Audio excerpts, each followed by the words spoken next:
Good morning, ladies and gentlemen. Welcome to Monkey in the Morning. I am your host, the Ranting Monkey, and he is Jack the motherfucking Cockring. Say hi, Jack. Hi. How you doing tonight, man? I'm doing all right. How are you doing? I watched that Super Bowl, man. I heard it was boring. I think it sucked the life out of me. I believe that. It has that effect. I love football, and they made me hate watching it.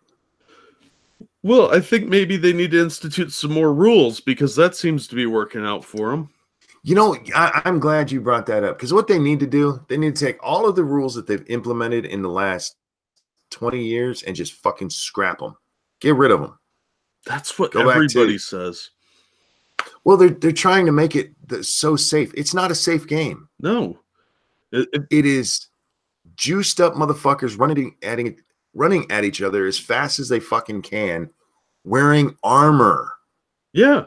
It's gladiatorial combat without weapons, which is kind of lazy in my opinion. Because if you added weapons, ratings would skyrocket. Oh yeah, give them a nice sword to run with. Yeah, or spikes on the shoulder pads, something. Sexy it up a little. It's already quasi-gladiatorial. Just go all out. They made it so bad. It was so bad this year, man. There was actually one tackle. A dude gets the ball and he gets hit immediately, and the guy got a flag for hitting him too soon. I'm like, what? That's a thing. What have you done to the rules, you pussies? You absolute pussies. Yeah, I think they should go back to the leather helmets too, because you're getting all these concussions because people are leading with their head. Yeah. I mean, you just have to watch it to see that. Everybody's going in head first charging because you got a helmet on. Well, take that away. Strip them down to more like rugby rules, or the original football days where they just had a little bit of leather armor.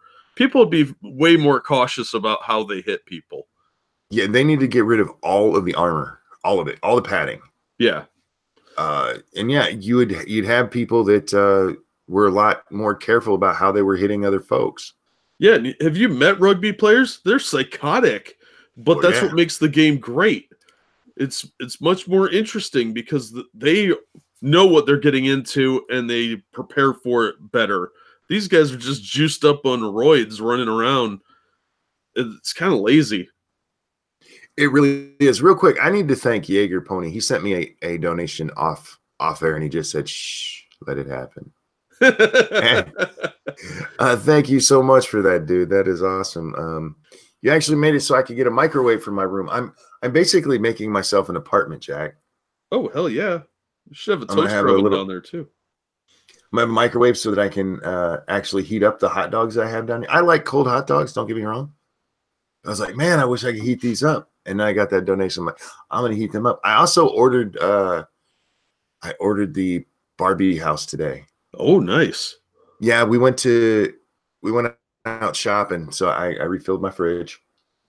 We went out shopping, and I finally got a chance to see whether or not the $179 Barbie dream house that they sell at Walmart is it all different than the ones they sell for $20 cheaper online.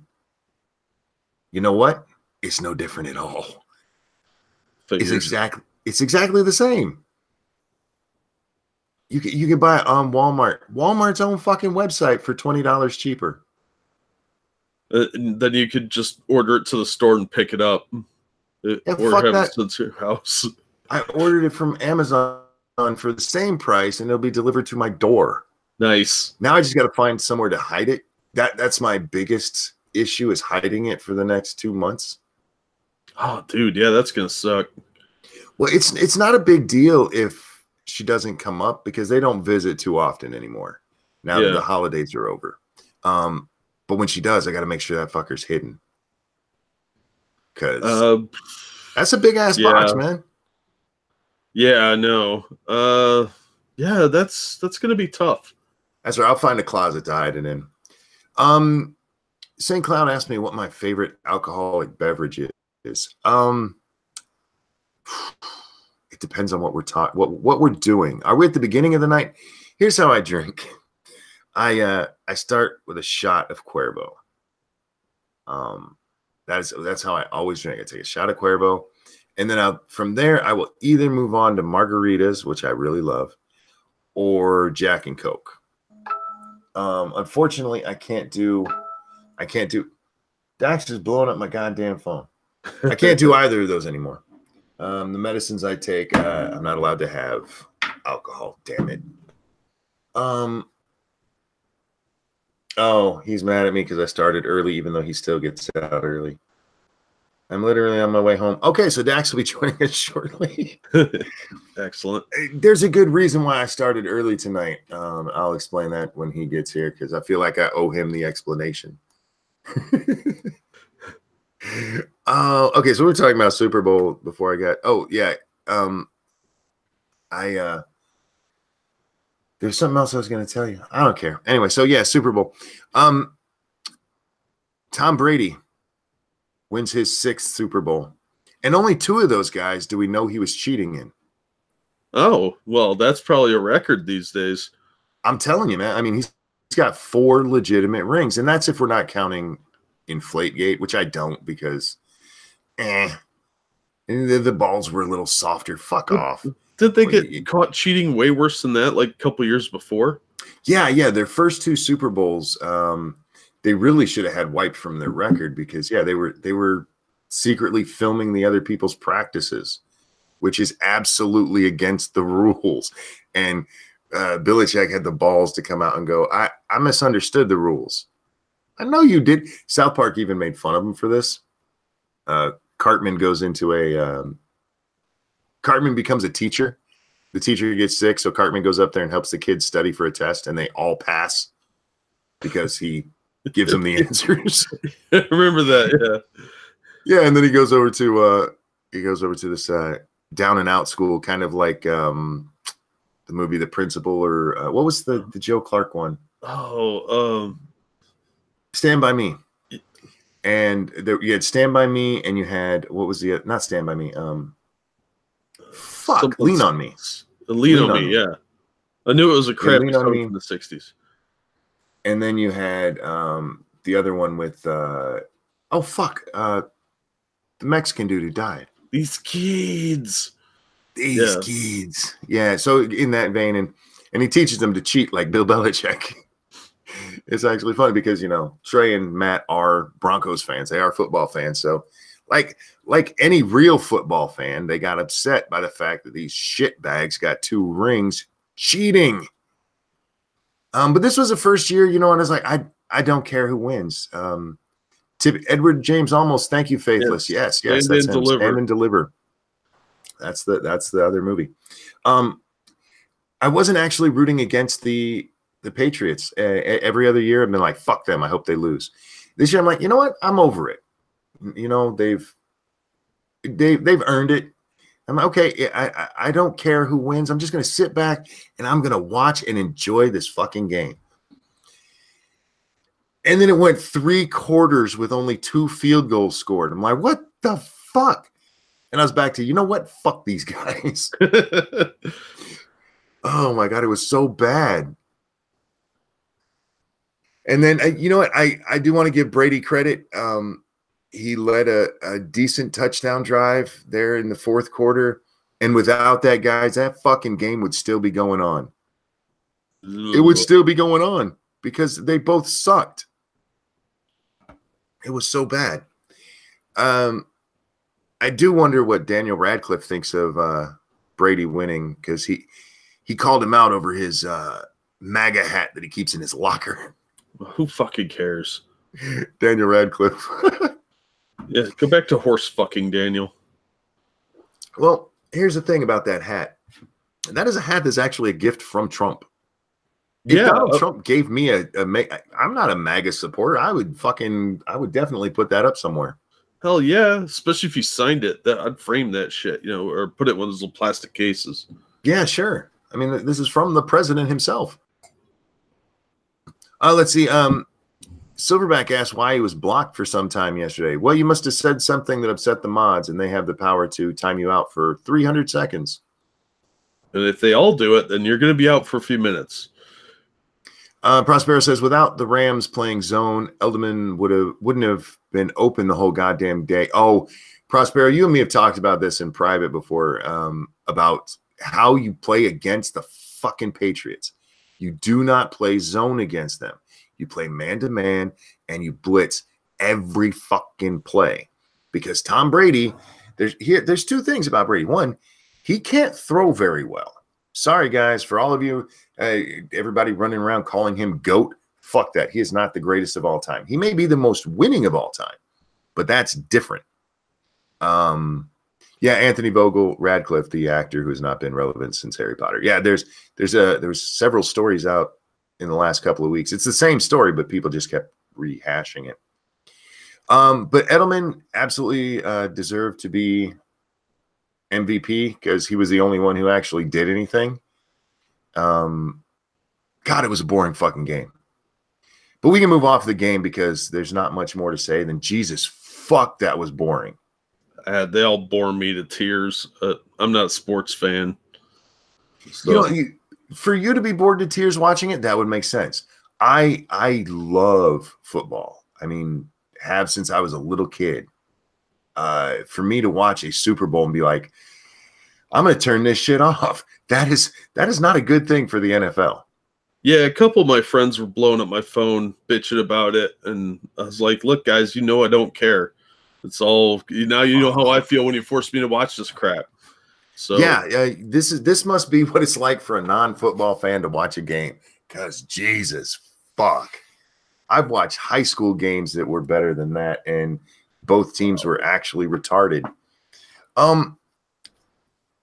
It's one of the nice things about Ohio State, man. Their fan base is enthusiastic no matter what happens. Yeah, that's nice with college ball. They're so enthusiastic with like the Patriots. Everybody's loving the Patriots right now. A lot of them have been lifers, but a lot of them are bandwagoners. Once Brady retires and they go back to being shit, then you won't see the rabid fans you see now. But I wanted to talk about the halftime show. Was it Maroon 5? Yeah, the only thing were more boring than the game itself was that fucking halftime show. Well, Maroon 5, so yeah, and to be fair, it was a Maroon 5 concert. They had a Big Boy or whatever the fuck his name is come in, and some other dude played like a part of a song. But for the most part, it was a Maroon 5 concert, and as far as that goes, it was fine. But this is the Super Bowl. Give me something fun and lively, not moves like Jagger, man. But I got to tell you, when he ripped off his shirt and I saw his nipples, I was like, those are nice. Those are nice man nipples. I mean, he's got pretty nice man nipples. Yeah, he'd be a very attractive man if I were one of the gays. Yeah, my son's fiance actually asked during his performance, "Is he gay?" And I'm like, "No, he's not. He just looks and acts that way." He shouldn't try to dance because every time he did, it was like, "Ooh, stop it. Just don't." Oh, he dances like a stereotypical white guy. Like no rhythm whatsoever. No. Seems to be having a seizure of some kind.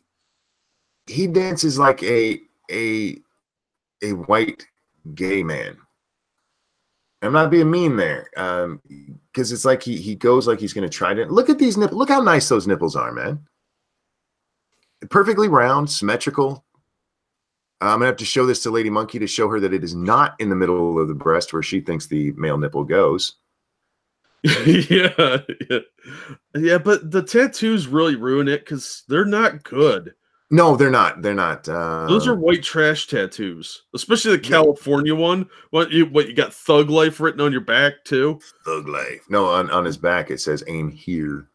Yeah. I think he said in an interview that he's bisexual, says Tosin. Well, if he is, good for him, and it would explain his dancing. It would explain those tattoos as well. It would explain those tattoos. But I think he should get credit for those nipples, and there's people who are upset about it because Janet Jackson got in so much trouble for the nip slip.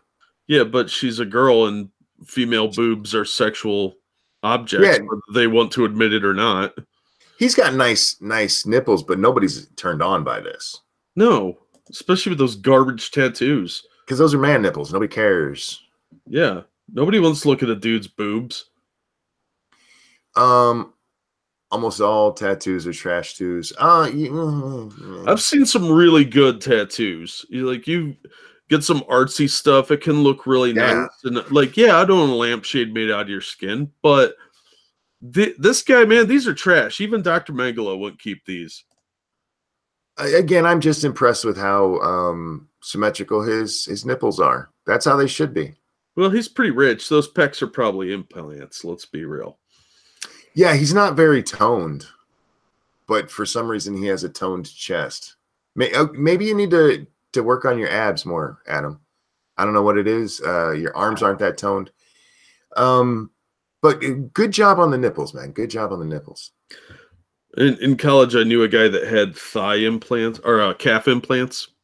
For real? For real. And they were not good. Like, you could tell something was wrong. I was like, what's wrong with your leg? And he's like, oh, dude, you like how toned they are? I was like, no, it looks weird. I got implants, man. This is how toned my legs are. Ugh.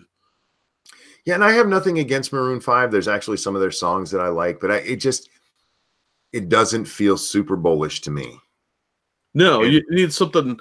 They need heavy metal. Either metal or gangsta rap. Those are the two things that go with football. Yeah.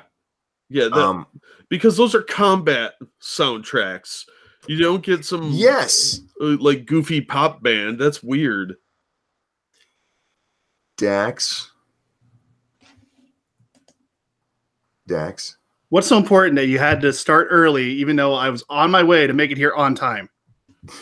I actually have a good excuse, man. I am in a shit ton of pain and I need to get this done. I went shopping today and my body is just spent. I asked Jack how I sounded before the stream. Yeah, it's pretty bad. This is my happy voice, y'all. Okay. So, Dax, I am sorry I started early, but yeah, I was just like, I can't. I got to go as soon as I can. All right. I almost went at 1. What was your favorite ad? Mine was the Olay one. The Olay one was okay. Most of them were forgettable. We'll get to those in a minute. I'm not done with Nipple Boy yet. Did you get to see any of the Super Bowl, Dax? Why would I? Because it's the Super Bowl. What is with you guys? I don't watch sports. I'm a nerd. It's the Super Bowl. There's nothing super about it. They didn't have Maroon 5, did they? They did. Did he do the final countdown, or was it that freak? What, the one who's banging the Kardashian or whatever the fuck. What countdown? The final countdown, the song. Or whatever the fucking SpongeBob song, whatever the fuck it was. Oh, the SpongeBob song. No, they actually fucked people over on that. We'll get to that in a second. Thank you, Snubber. I just saw an article that says the U.S. spent $114 million on an experiment with quails and cocaine. This money is better spent. You're not wrong. You know what? There was I remember I saw a tall person that sent a super chat. I forgot about that. I'm so sorry, tall person. Let me bring that up. It was a while ago, so I got to do it through my dashboard. The SpongeBob thing. Did you like that episode? Overall, it was all right. I love that episode, especially when they come out and start singing, and it's this heavy. That's the kind of fucking music you want. They cut the music part out completely. What? Why? Because they didn't want to highlight how much better heavy metal would have been than Maroon 5. That's my guess. Yeah. Well, that and it's a portrayal of exactly how weak and sissified football has become. And here it is. A tall person said, "This is a test. I'm sending this through my phone." Thank you so much for the donation. Gentlemen, don't forget to show yourselves, and audience, don't forget to throw some shekels at those of us you find entertaining. actually support these two guys tonight. They're awesome, and they come here and they contribute a ton, and all they get for it is to hear my voice. So toss them some shekels. They're good people. You guys don't know how grating that can be. Yeah, fuck you. I feel like you're still mad. Now, I'm gonna have to find the Super Bowl thing though, so bear with me if I'm not talking much for a second. No, you're fine. You're fine. The Sweet Victory is an Amazon. Fuck, I can't believe I forgot. Yeah, that's it. Don Lemon apparently was giving Gladys Knight shit for singing the national anthem. Why? Yeah, I don't know if you know this. People were supposed to boycott the Super Bowl because I saw this article from Cardi B. They were talking. Is it Cardi B? Yeah. She was supposed to be in one of the songs that Maroon 5 sang, and they offered her apparently a bunch of money to do it. And she said she sacrificed a bunch of money, but there was a man who sacrificed his career for us, so she couldn't bring herself to do it. Really? Colin Kaepernick sacrificed himself for us. Yes, he's the new Black Jesus. He's Jesus. He's the new Martin Luther King Jr. or Frederick Douglass. You know, guys that actually did something.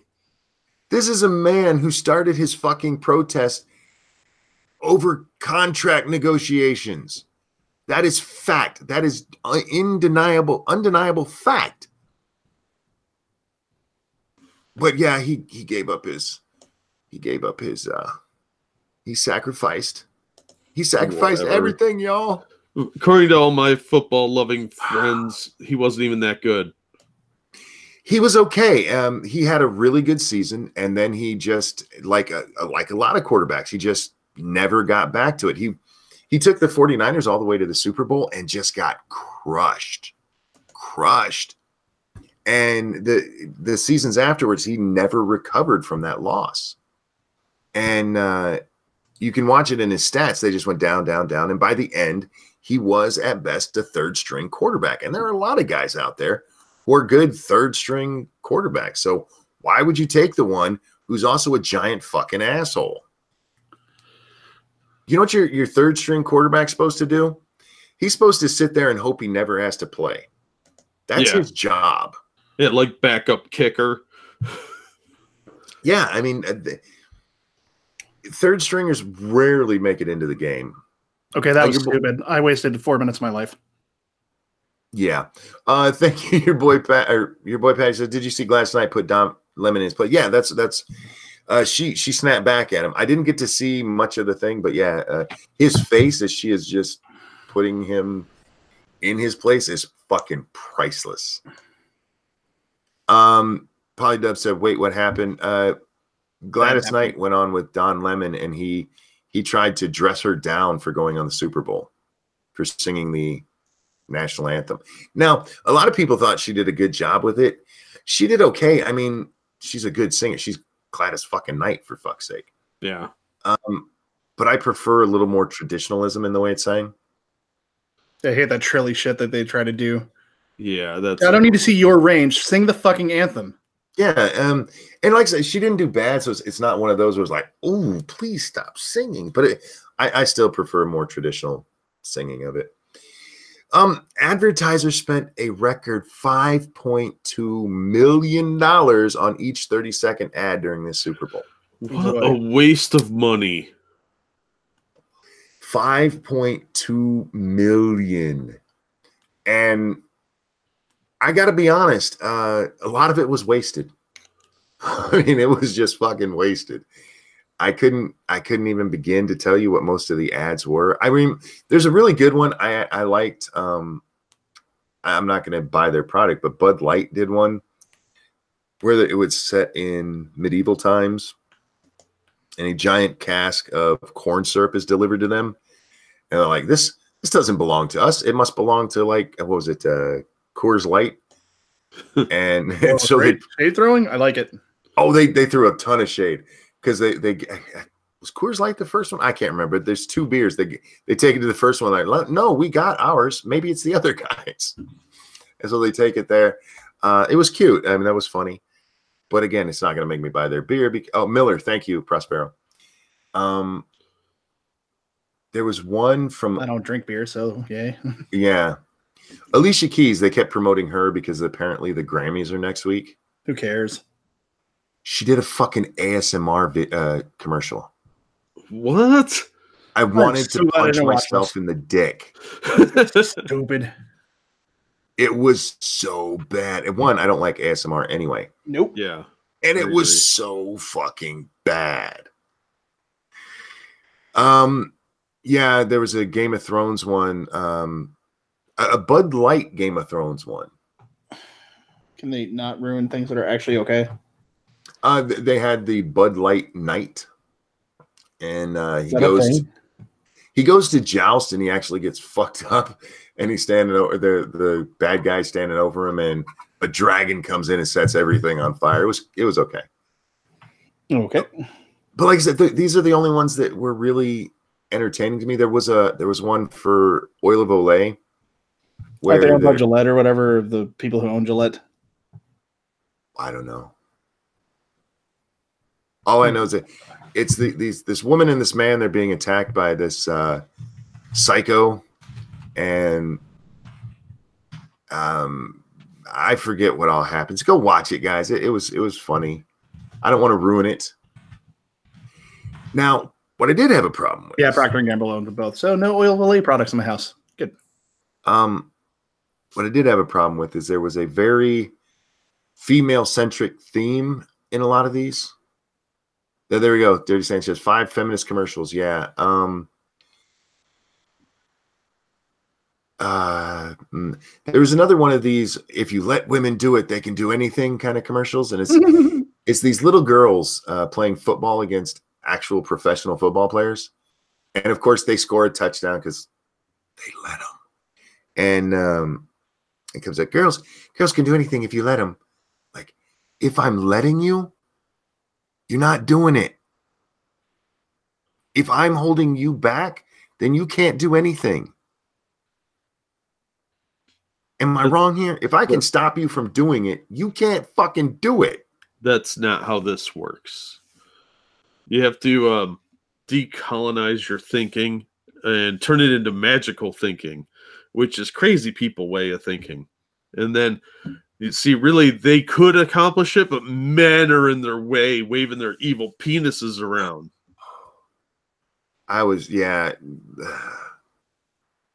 It actually went with the whole rest of the Super Bowl, really, because that game was gay. That halftime show was gay. And those commercials were gay as fuck. And I don't mean gay as in 2 men butt fucking. I mean as in, God damn, that's gay. 2 they men had butt one chance to save themselves this year. They really did, but obviously they fucked it up. If their biggest problem is that these 2 teams, man, this was such a bad game. It was so bad. It was so bad. Yeah. If they'd had a decent game, you can get around the rest of it and people be like, I can't wait for next year. Now it's like, these were your best teams. I saw a lot of people. Sorry, I got to go on about the game for a little bit, guys. Then we can move on to other stuff after that. A lot of people talking about what a great defensive battle it was. It wasn't even a great defensive battle. This wasn't like 2 teams just hitting each other hard, and it was like, they kind of went down the field. Oh, now they're stopped. Oh, they're going down the. Oh, now they're stopped. Yeah, it wasn't a great defensive battle. It was just fucking boring. And yeah. Sounds like I missed nothing. It was 2 teams I couldn't be bothered to give a fuck about. Cigar, that was I didn't care about either team. I really didn't. But I was going into this one kind of like when I watch the local high school teams. I don't care who wins, but I just want to see good football. And this was not it. Jacob, yeah, thank you. They were gay instead of gay. GAE instead of GAY. Yes, they sucked. Jesus Christ, it was bad. The first good punt, I cheered. The punter for the Rams was Boss. Yeah, he was. I heard the kicking game was on point tonight. That's about all I heard about this game. Well, not even the punting game was on point. The first field goal was bad, and the last field goal attempt was bad. So out of, was it 5 attempts, only 3 were good. So yeah, not the greatest game ever. A bit depressing. It was pretty bad, man. It really was. I don't even usually watch, but just, I mean, like you said, it's the Super Bowl. I love football. I really do. And this made me not like it. What do we have here? Budweiser isn't the only ad to send an important social message. Microsoft ad for its Xbox Adaptive Controller, which is used to play video games, features disabled children who are nevertheless able to succeed, sending an important message about the importance of inclusion. It seems to be a big thing like lately. Have you seen a bunch of these commercials for like Downs and stuff? Oh yeah. Not that I mind per se, but it's amazing that that's the new hot button. The tagline for this one bothers me because it says, "When everybody plays, we all win." Yeah, because it's easy to beat those retards. Wow. Just saying. When everybody plays, there's just more chance for losers. I mean, if we play the hugging game, though, I'm pretty sure they win. Well, yeah, because they're going to bear hug you and your eyeballs are going to pop out because they have superhuman strength. I didn't mind that commercial. It's a tagline I hate. When everybody plays, we all win. Tell that to the Rams, motherfucker. I mean, you're advertising in a game where there's gonna be a loser. No, what if they just stop keeping score? Isn't that the next logical step? Probably. In a similar vein, Coca-Cola's ad featuring people of all different stripes enjoying the beverage proclaimed that, quote, "Different is beautiful and together is beautiful too." Oh, wait. No, that sentence alone means there's a Riley video coming out where you're a bigot if you don't have sex with Down syndrome. That's right. If you don't bang a Downy, you are a bad person. Yeah, yeah. Downy people, though, I saw that. I know I retweeted and stuff, but it's a thing on Twitter where this Downs girl was playing golf with some of the pros, and I realized her short game is better than mine. Nice. Yeah, that means I got to work on it. I haven't golfed in years. I have no problem with things like letting or getting more inclusive, making it so. I think it's a great thing that they've made these fucking controllers and stuff so that people with disabilities can play. That's fucking awesome. Yeah, it's fantastic. But don't tell me everybody's going to win. Fucking liars. Why are you going to lie to these kids? A number of companies also, I don't care about the artificial intelligence ones. I was trying to find the feminist ones in this article. Fuck it. I don't care. The commercials were mostly shit too. That's a shame, but I knew it was going to happen. Any good social justice ones? I wouldn't say good. There was I think it was right before the game started. They were talking about this. What's the word I'm looking for? Initiative. This initiative to bring social justice to wherever the fuck they were talking about and how great it was. I'm like, fuck off. Prospero, I got to be honest with you. I missed a couple of commercials. I fell asleep during the second half of the game or the second quarter. Of course you did. I did. I fell asleep during the second quarter. I woke up. There was 2 minutes left. I'm like, did I fall asleep? My son said, it sounded like you did. Like, oh, all right. And then I watched the rest of it. So I missed a little bit in there. I doubt you missed anything. Missed is probably the wrong word. It would have been nice to wake up to a touchdown or two. You saved yourself some pain, and there was only, a touchdown from what I heard? Or did they get more? No, there was only one touchdown. It was in the fourth quarter, and it was only because the Rams started playing really stupid. Really stupid. Yeah, don't forget to show your stuff, guys. And you guys in the chat, if you'd like to support the show tonight, please support the gentlemen that are on the panel with me because they're awesome. And if it wasn't for them, you'd just hear me. And don't get me wrong, I'm amazing, but so are they. Well, thank you.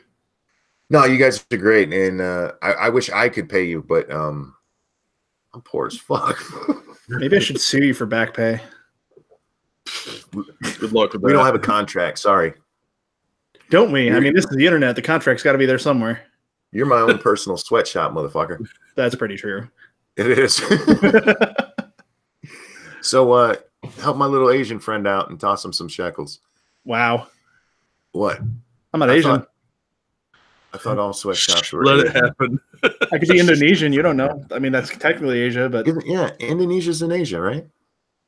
yeah, but I differentiate Indonesia differently from, say, like Malaysia. Wow, that's a little racist. That is racist. Ching chong ding dong. Speaking of racist, this actually isn't racist. We talked a little bit about the Joe Rogan podcast where he had Jack on. Yeah. Joe Rogan actually tweeted this out. I hate when people tweet their fucking Instagram out. He tweeted it out he tweeted a link to his Instagram account. And here's what his Instagram says. Good news for everyone that was annoyed that we didn't cover censorship or deplatforming enough on the podcast with Jack Dorsey because he's offered to come back on again. I'm going to take the criticism to heart and research all the high-profile cases on the right and on the left and any instances that might be viewed as double standards. Anything in particular you think is important, please leave a mention in the comments. I'll have someone make a list. One thing I really liked about there's a whole, it goes on. So I'm going to link this into chat for those of you who are really upset with that. There you go. I still haven't finished watching the last half of it, but there you go. If you want to throw your 2 cents in, you can do it over there. But I'm not Satsu. At least he recognized his ratioing was really terrible. Yeah, was that him or was that his like producers? I got to give it to Jack. If he's actually willing to come back and face the criticism and knowing that's what he's walking into. Yeah, it's going to be bad. Look, I think Jack's a douche. I think he lies quite a bit to fucker lied to Congress. Well, being willing to step up when you know you're just going in there for criticism, good for him. You're still an asshole, though. Nick Sandman's lawyer sends letters to these 54 entities for potential lawsuits. I saw this. That was awesome. 54. Where's the list? Here we go. We have the Washington Post, of course, because they're pretty much the ones who made this a big deal. They were the ones that took that lying little Indian dude and like told his story without checking it at all. Why would they want to do that? I know, right? The New York Times, CNN, The Guardian, National Public Radio, TMZ, Atlantic Media, Capitol Hill Publishing, Diocese of Covington, Diocese of Lexington, Archdiocese of Louisville, Diocese of Baltimore. Holy shit, they're suing the shit out of the Catholic Church. Oh yeah, deep pockets. Probably for some raping too. Probably. Anna Cabrera, I think is how you say her name, from CNN. Sarah Sidner from CNN. Eric Brunette from CNN. You know, I'll stop saying, I'll tell you when it's not CNN anymore. S.E. Cupp, Elliot McLaughlin, Amanda Watts, Emanuela Grinberg. And then specifically from the Washington Post, we have Michelle Borstein. That's a horrible name. You know what, sweetie? Take your boyfriend's name.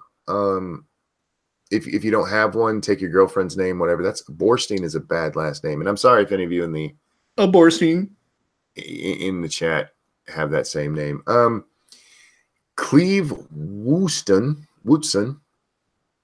They have bad people's names over there at the Washington Post. Antonio Olivio, Joe Helm, Michael E. Miller, Eli Rosenberg. That sounds like a Jew. Isaac Stanley Becker. Dude, you're a dude. Why do you have 2 last names? Hyphenated. Yes, he has a hyphenated last name. You fucking pussy. Not a real man. Not a real And then Kristen Phillips. And then we move on to the New York Times. Sarah, somebody, Mervosh, Emily Rube, Maggie Haberman, David Brooks, and then these are unaffiliated: Shannon Doan, Kurt Eichenwald. Ooh, Kurt, they're coming for your not money. No. Coming for your tentacle porn. Andrea Mitchell from NBC, Savannah Guthrie from NBC, Joy Reid from MSNBC, Chuck Todd from NBC, Noah Berlatsky, Eli Fieldstadt from NBC, and then we have, man, it's a lot of people. Kyung Kim, no idea.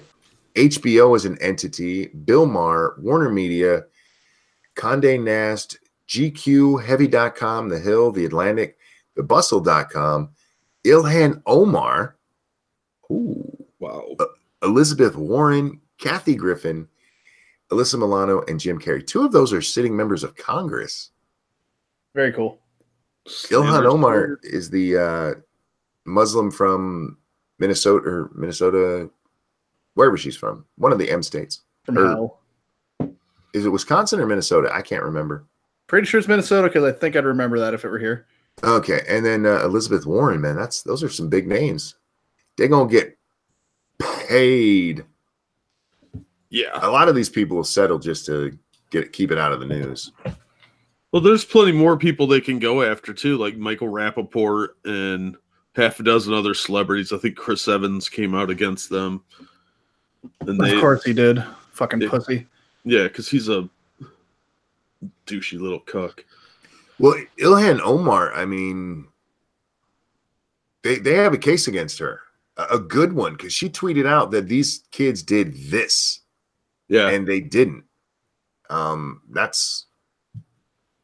by the time the funny part about that is by the time she did it, we already knew better. Oh, yeah. Yeah, that doesn't mean anything. Facts don't mean anything. I'm glad they're going after these people because it's the press needs to learn they can't just slander and libel people and get away with it every single time. It's bullshit and it's getting out of hand. Not to ask if Nathan Phillips was on that list. I don't remember it. Well, you already said Elizabeth Warren. Huh? Wait, aren't they the same person? Oh, God. They look a lot alike. Well played, Jack. I was like, what the fuck are you talking about? Johnny Hellcat, thank you. She's from Minnesota. Apparently, she married her brother. Oh, that's right. Oh, my God. No, that's fucked up. They say that it's not true in some way, but I really don't care to look it up that much. I don't want to know. I've heard and thank you, Johnny Hellcat, for the donation. I've heard that, and I didn't look into it because I was like, I'm okay. I'm okay. If she wants to bang her brother, they're both adults. None of my business. As long, I mean, well, everything's falling apart. Well, we've got to that point, haven't we? Where it's like, I mean, if you're consenting adults, it's none of my business. Yeah, but it's just this like constant stream of weirdness that we keep seeing in our representatives. Compared to some of the things we've seen in the news lately, if Ilhan Omar wants to bang her brother, I think that's actually one of the least bad things we've been seeing. Mr. Monkey Lint says it was for immigration reasons, but still, I read that, but like I said, I did not dig very deep at all. I'm like, no, I'm good. I don't care if she's blowing him right now. I really don't. At least she's not, attacking Jews for once. She's probably gonna Jews suck, but not as good as me. Thanks for that image. Yeah, that wasn't right. Anyway, oh God. I think these kids are going to make a lot of money out of this. Oh yeah, and I'm pretty sure this is just Sandman's lawyer. Wow. That's just his. Well, they could probably make it into a class action and go after everybody. Yep. I would love to see the discovery on this because there's some incriminating emails out there. Oh, sure.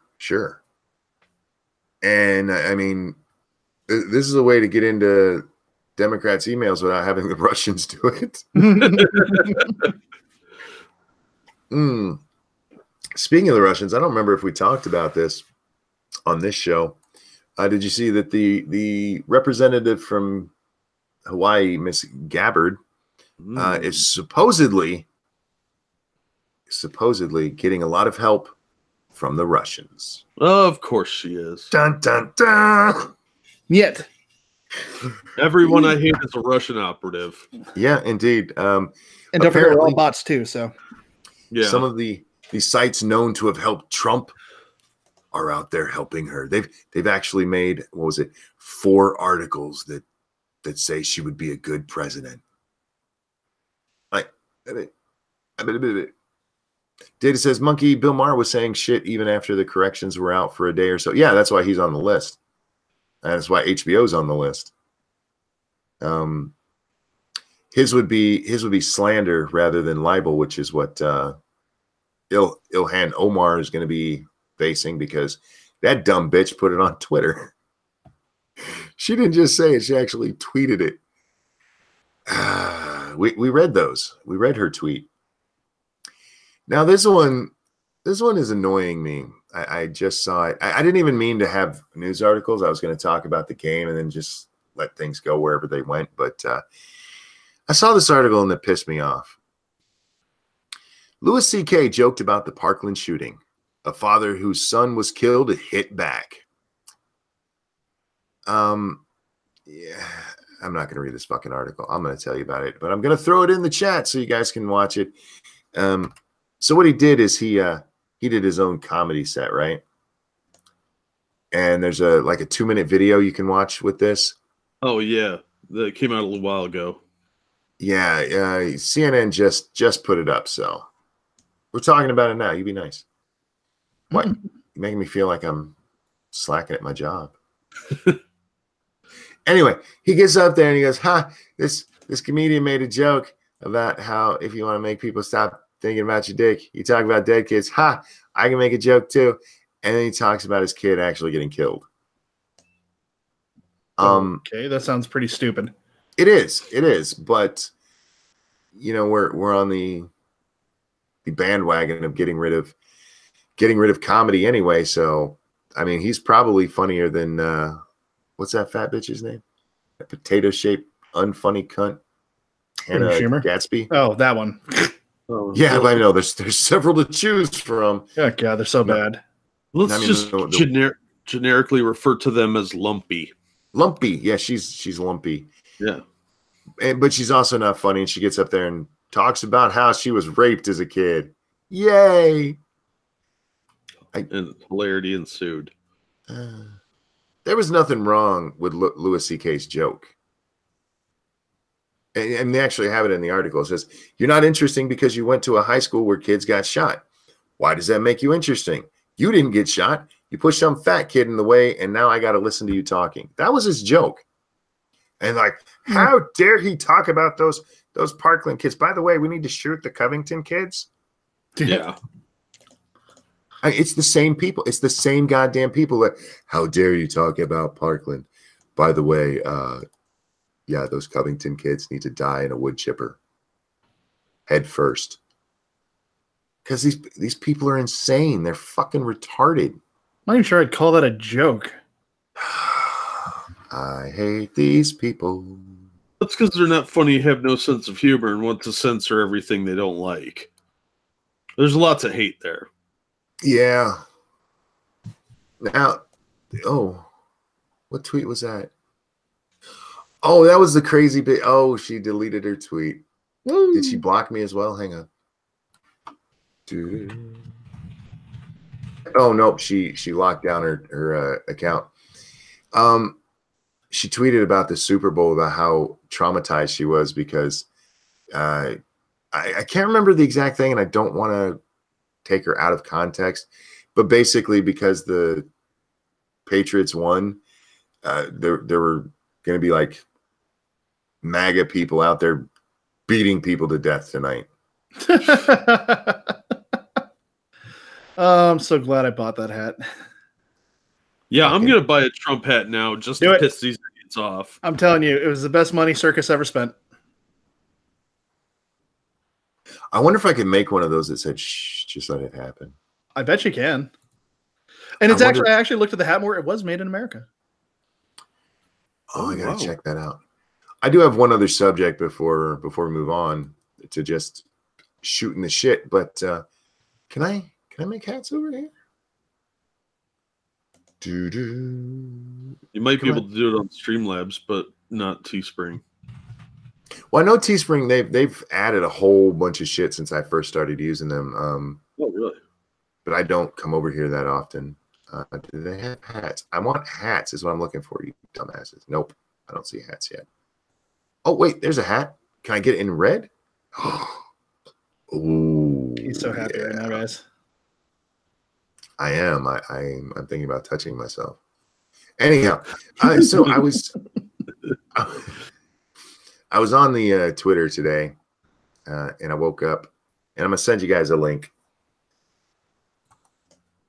It's gonna be in the chat for everybody. It's a short little clip. Everybody can watch it, and I'll do my best. I'll like hum for you while you watch. Oh, this bitch.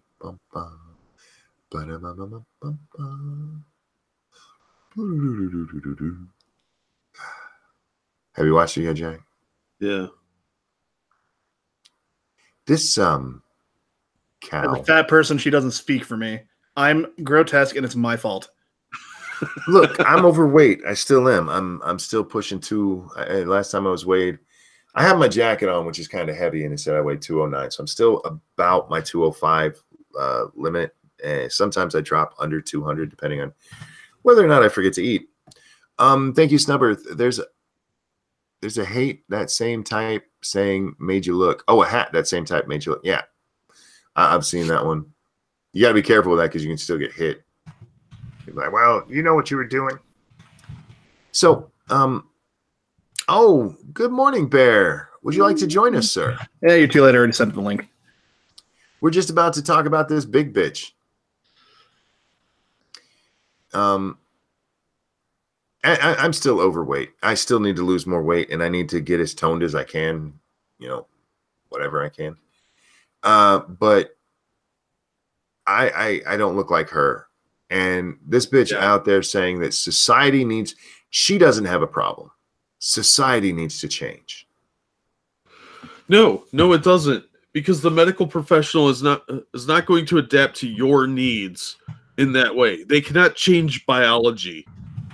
They can't change gravity. Yeah, like as you get older, you do tend to your metabolism slows down. You put on a little bit of weight. That's to be expected. But that bitch is vastly overweight. She's morbidly obese. She probably drives one of those little electric scooters. Yeah, is free to see the world. Like the hover around commercials. Or when she walks, she does that really big wobble because she doesn't have a center of gravity. Yeah, she looks like a weeble wobble, and maybe a small planetoid, but I don't understand how they can think that they're healthy at any size when you look like that. You can have a few extra pounds and be okay. You're probably going to have high blood pressure, and eventually that'll be hypertension, but oh my God, what is wrong with these people? So delusional. Yeah, there's no reason to be proud about this. Not a goddamn thing.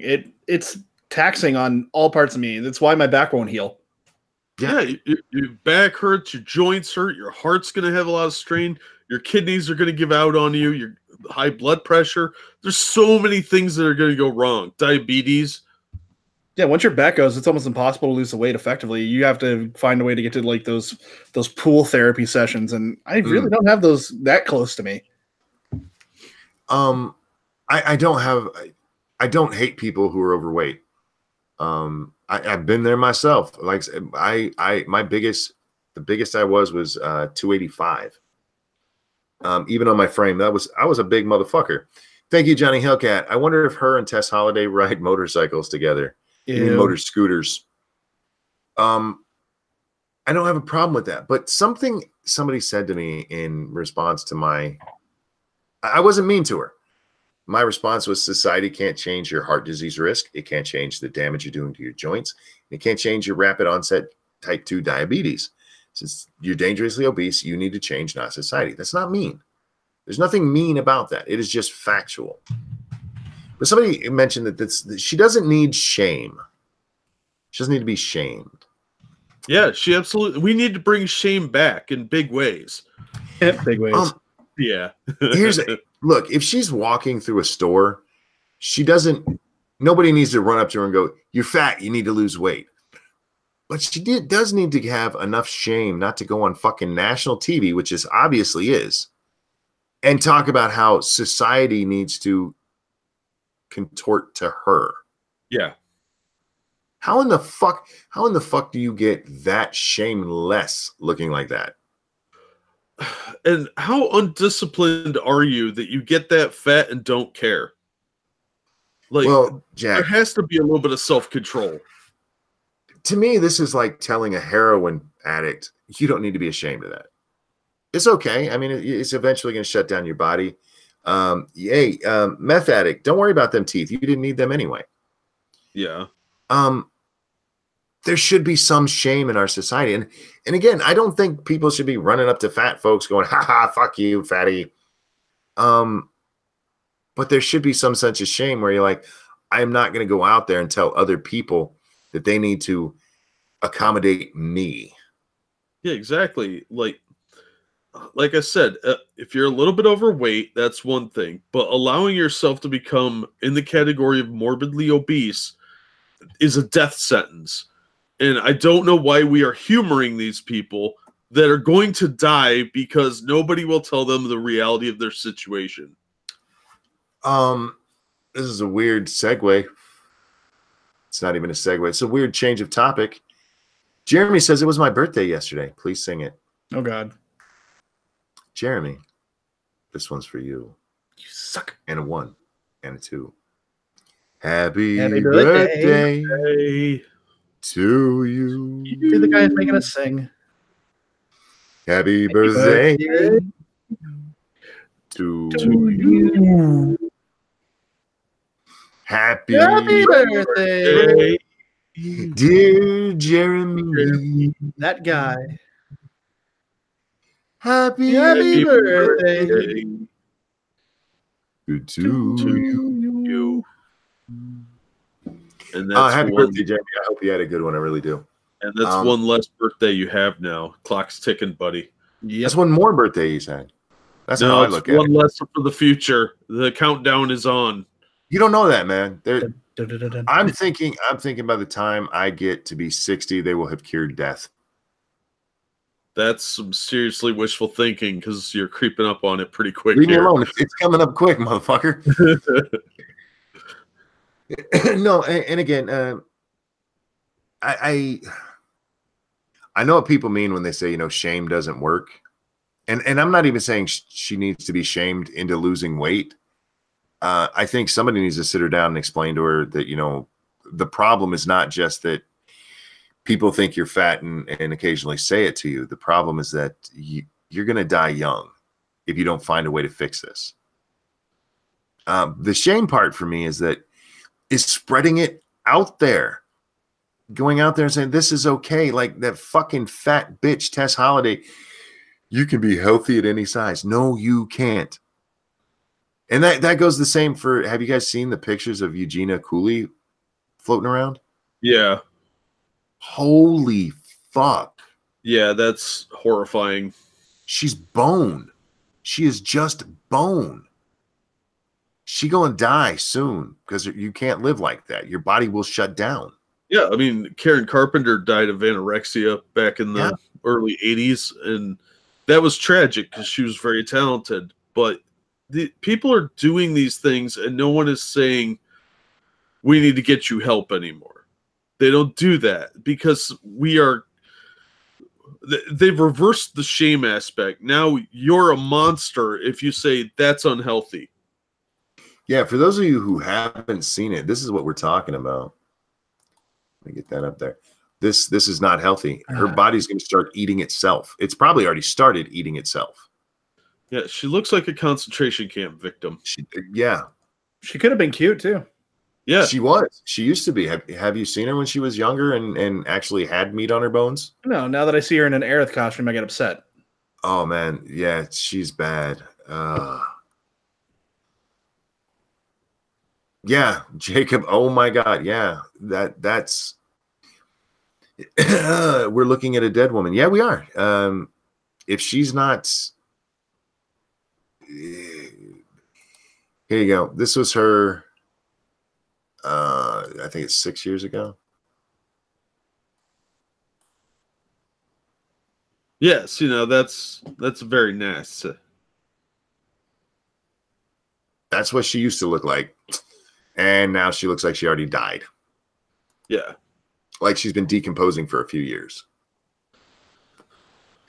My God. And yeah, somebody needs to step in there. And I hate to agree with Onision because Onision's made like 400 videos on this poor chick.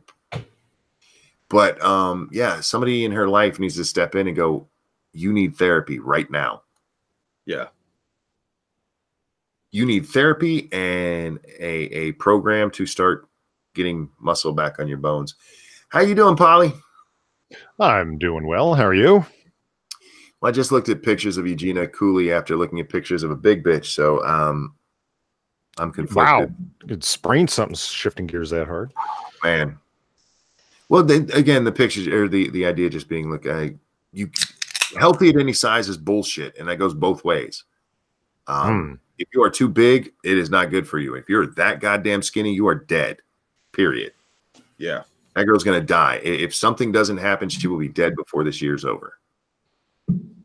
Monkey Lynn says she's likely suffering early signs of organ failure. Yeah. Seriously, when you get that skinny, your body will start eating itself. It'll start trying to take nutrients from your organs and just. Wasn't the whole thing around her that it was like, it's not an eating disorder with her, it's something else? Like was something else? That's what she has come out and said. Okay. The same way fat chicks on the internet say they all say they have that one disease that makes you fat. PCOS. Yeah, PCOS. Every goddamn one of them has polycystic. What is PC? The C is cheeseburgers. Cystic ovarian. Why does it have to have poly in it? Fuck. Because Polly. Stop making bitches fat, Polly. Yeah, stop making bitches fat, Polly. It's because they have a cheeseburger in each hand, and it's sort of like polyamory. See, there's another one.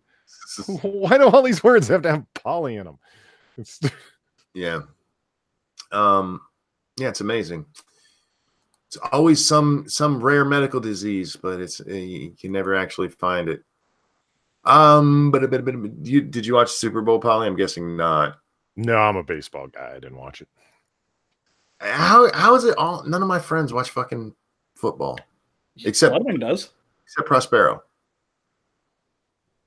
Football's boring. That's gay. They've made it. I get that all the time. I watch baseball. Football's too boring for me. And they're like, wait a minute. You watch baseball and complain that football's too boring? And I'm like, I know. Doesn't seem to make much sense, but baseball is I don't think a lot of people understand the nuances of it. There's a hell of a lot going on. Yeah, there really is. And once you realize that, it's like it's some guy trying to hit a ball with a bat, and it's like, yeah, sure. But that doesn't get him anything. Don't you see that? Like if there's no one on base and he hits it and doesn't go out of the field, hey, he didn't score a point, Like, do you know what I mean? Like there's a lot going on as to the strategy, and it's the chess of sports with balls. Plus, at least there's one dude with a weapon. I mean, he could charge that pitcher mound and beat the shit out of a guy with that bat. I'm going to share something with you guys. Is it a personal fact or a picture? No, it's a really short time elapse. Time, I don't know what is time elapsed. Lapsed. Thank you. God damn it. Video that I cannot show on the channel. But wait for the very end. I want to know. I want you guys' honest reactions. This Twitter thing? Yep. Okay. Mm-hmm. Just checking. Oh, somebody mentioned Stacy. I haven't looked at Stacy today. I have. I've been busy. I actually went to the store and stuff. I haven't been on my computer as much as I normally am. Modern Medusa. Okay. Yeah, I just want to know what you guys think. That's impressive. Ain't it? Hold on. I know this chick from somewhere. Why do I know this? Probably porn. Hi, Poppy. These spoiled, overpaid, ungrateful jocks did not lift a finger while I was taking fire in Iraq and Afghanistan. Why should I give them 1 second of my time? I mean, if that's why you don't want to watch them, that's cool.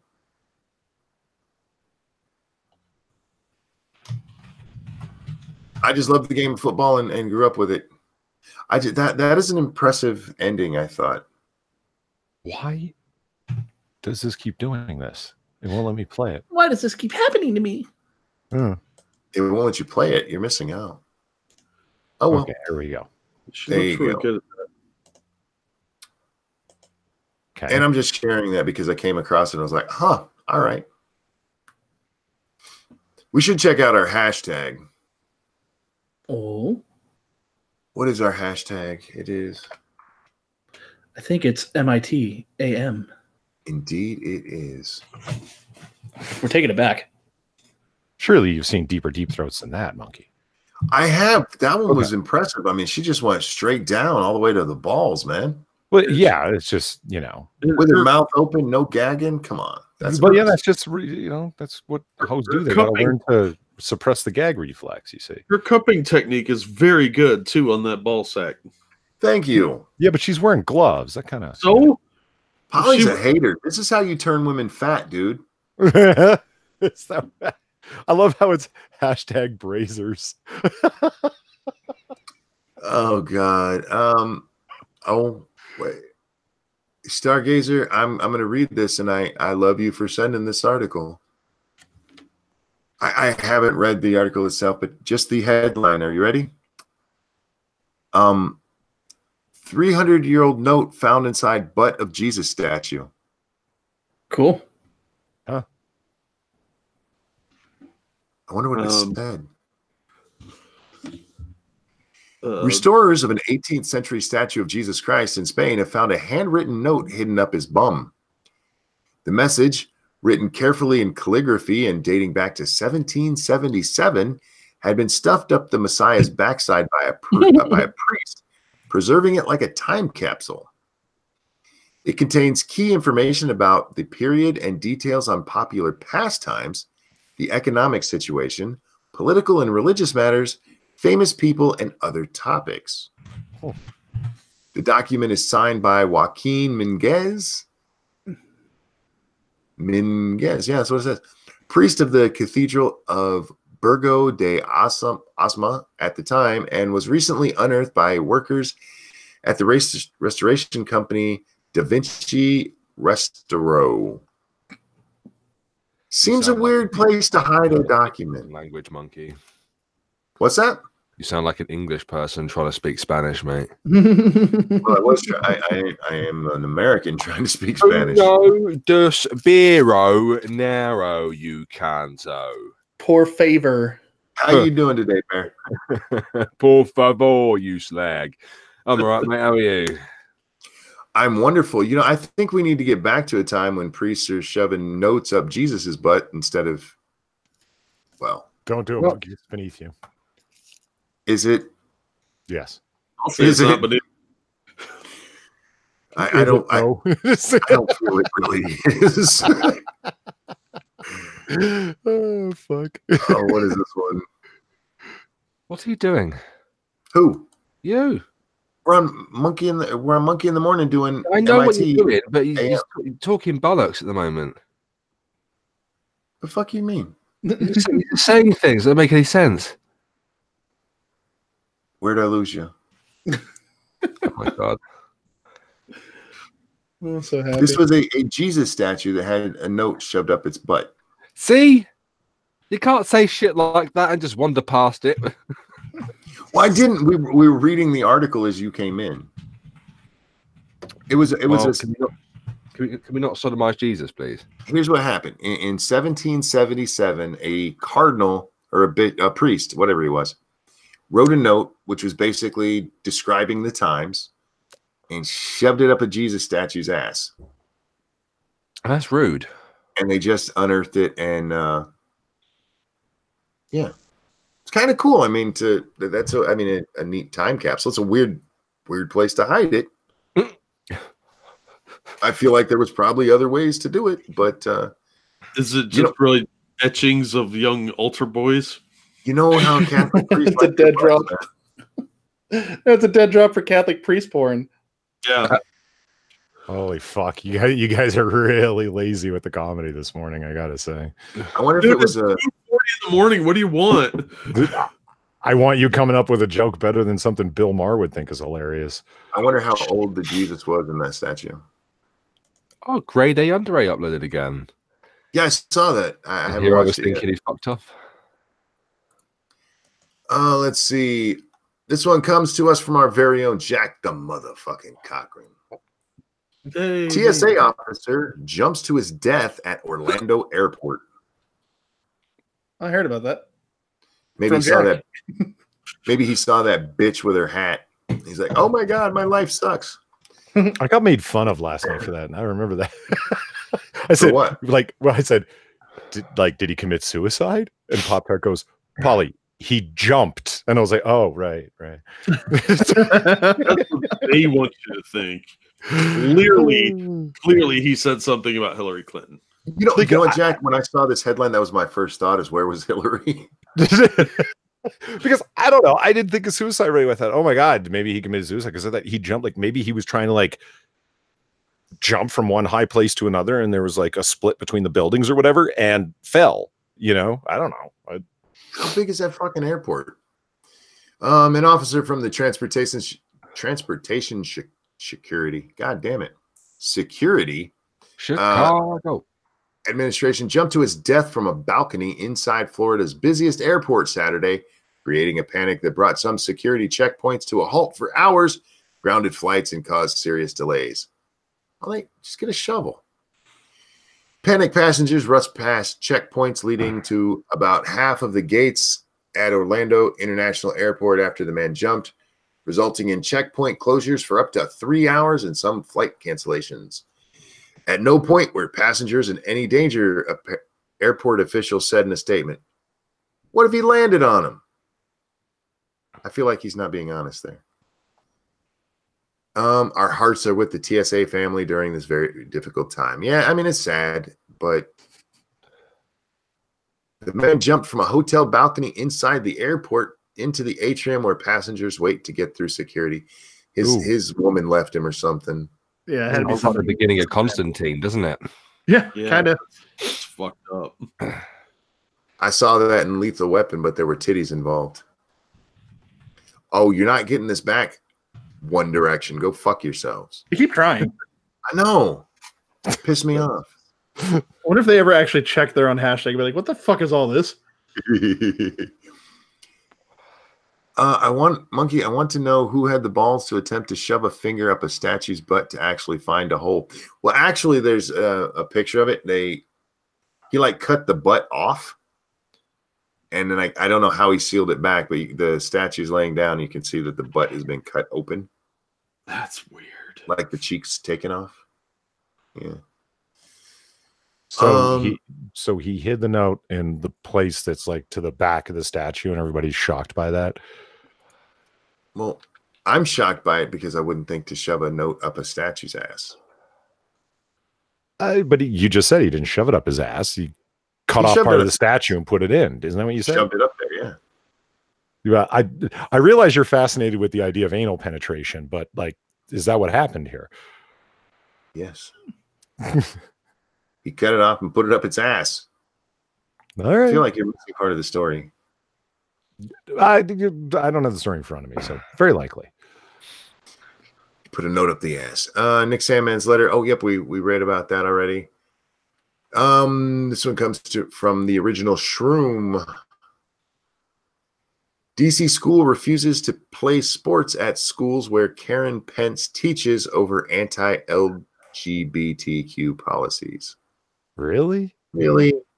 Wow. A school in Washington, D.C. reportedly recently sent a letter home. Okay, I'm reading this as written. This is not me fucking up. A school in Washington, D.C. reportedly recently sent a letter home recently to parents saying that its students will no longer be playing sports at the school where Second Lady Karen Pence teaches due to its anti-LGBTQ policies. Jessica Donovan, the schoolmaster at the Sheridan School, a K-8 in Northwest DC, said in a letter reviewed by Newsweek that the school made the decision to refrain from athletic competition with Emmanuel Christian School in Springfield, Virginia, because some of its students felt unsafe visiting it. Yeah, right, they did.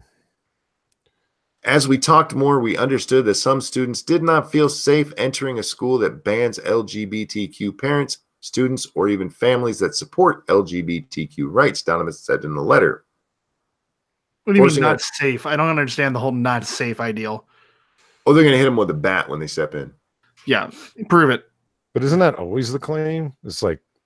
It's not safe. What do you mean safe? Safe is not... Don't you care about the most vulnerable people in our society because they're not safe with the laws and blah, blah, blah? Because people are such pussies now that mean words hurt. Right. They don't that's think different. Oh, my God. That's why violence has to be recast as being...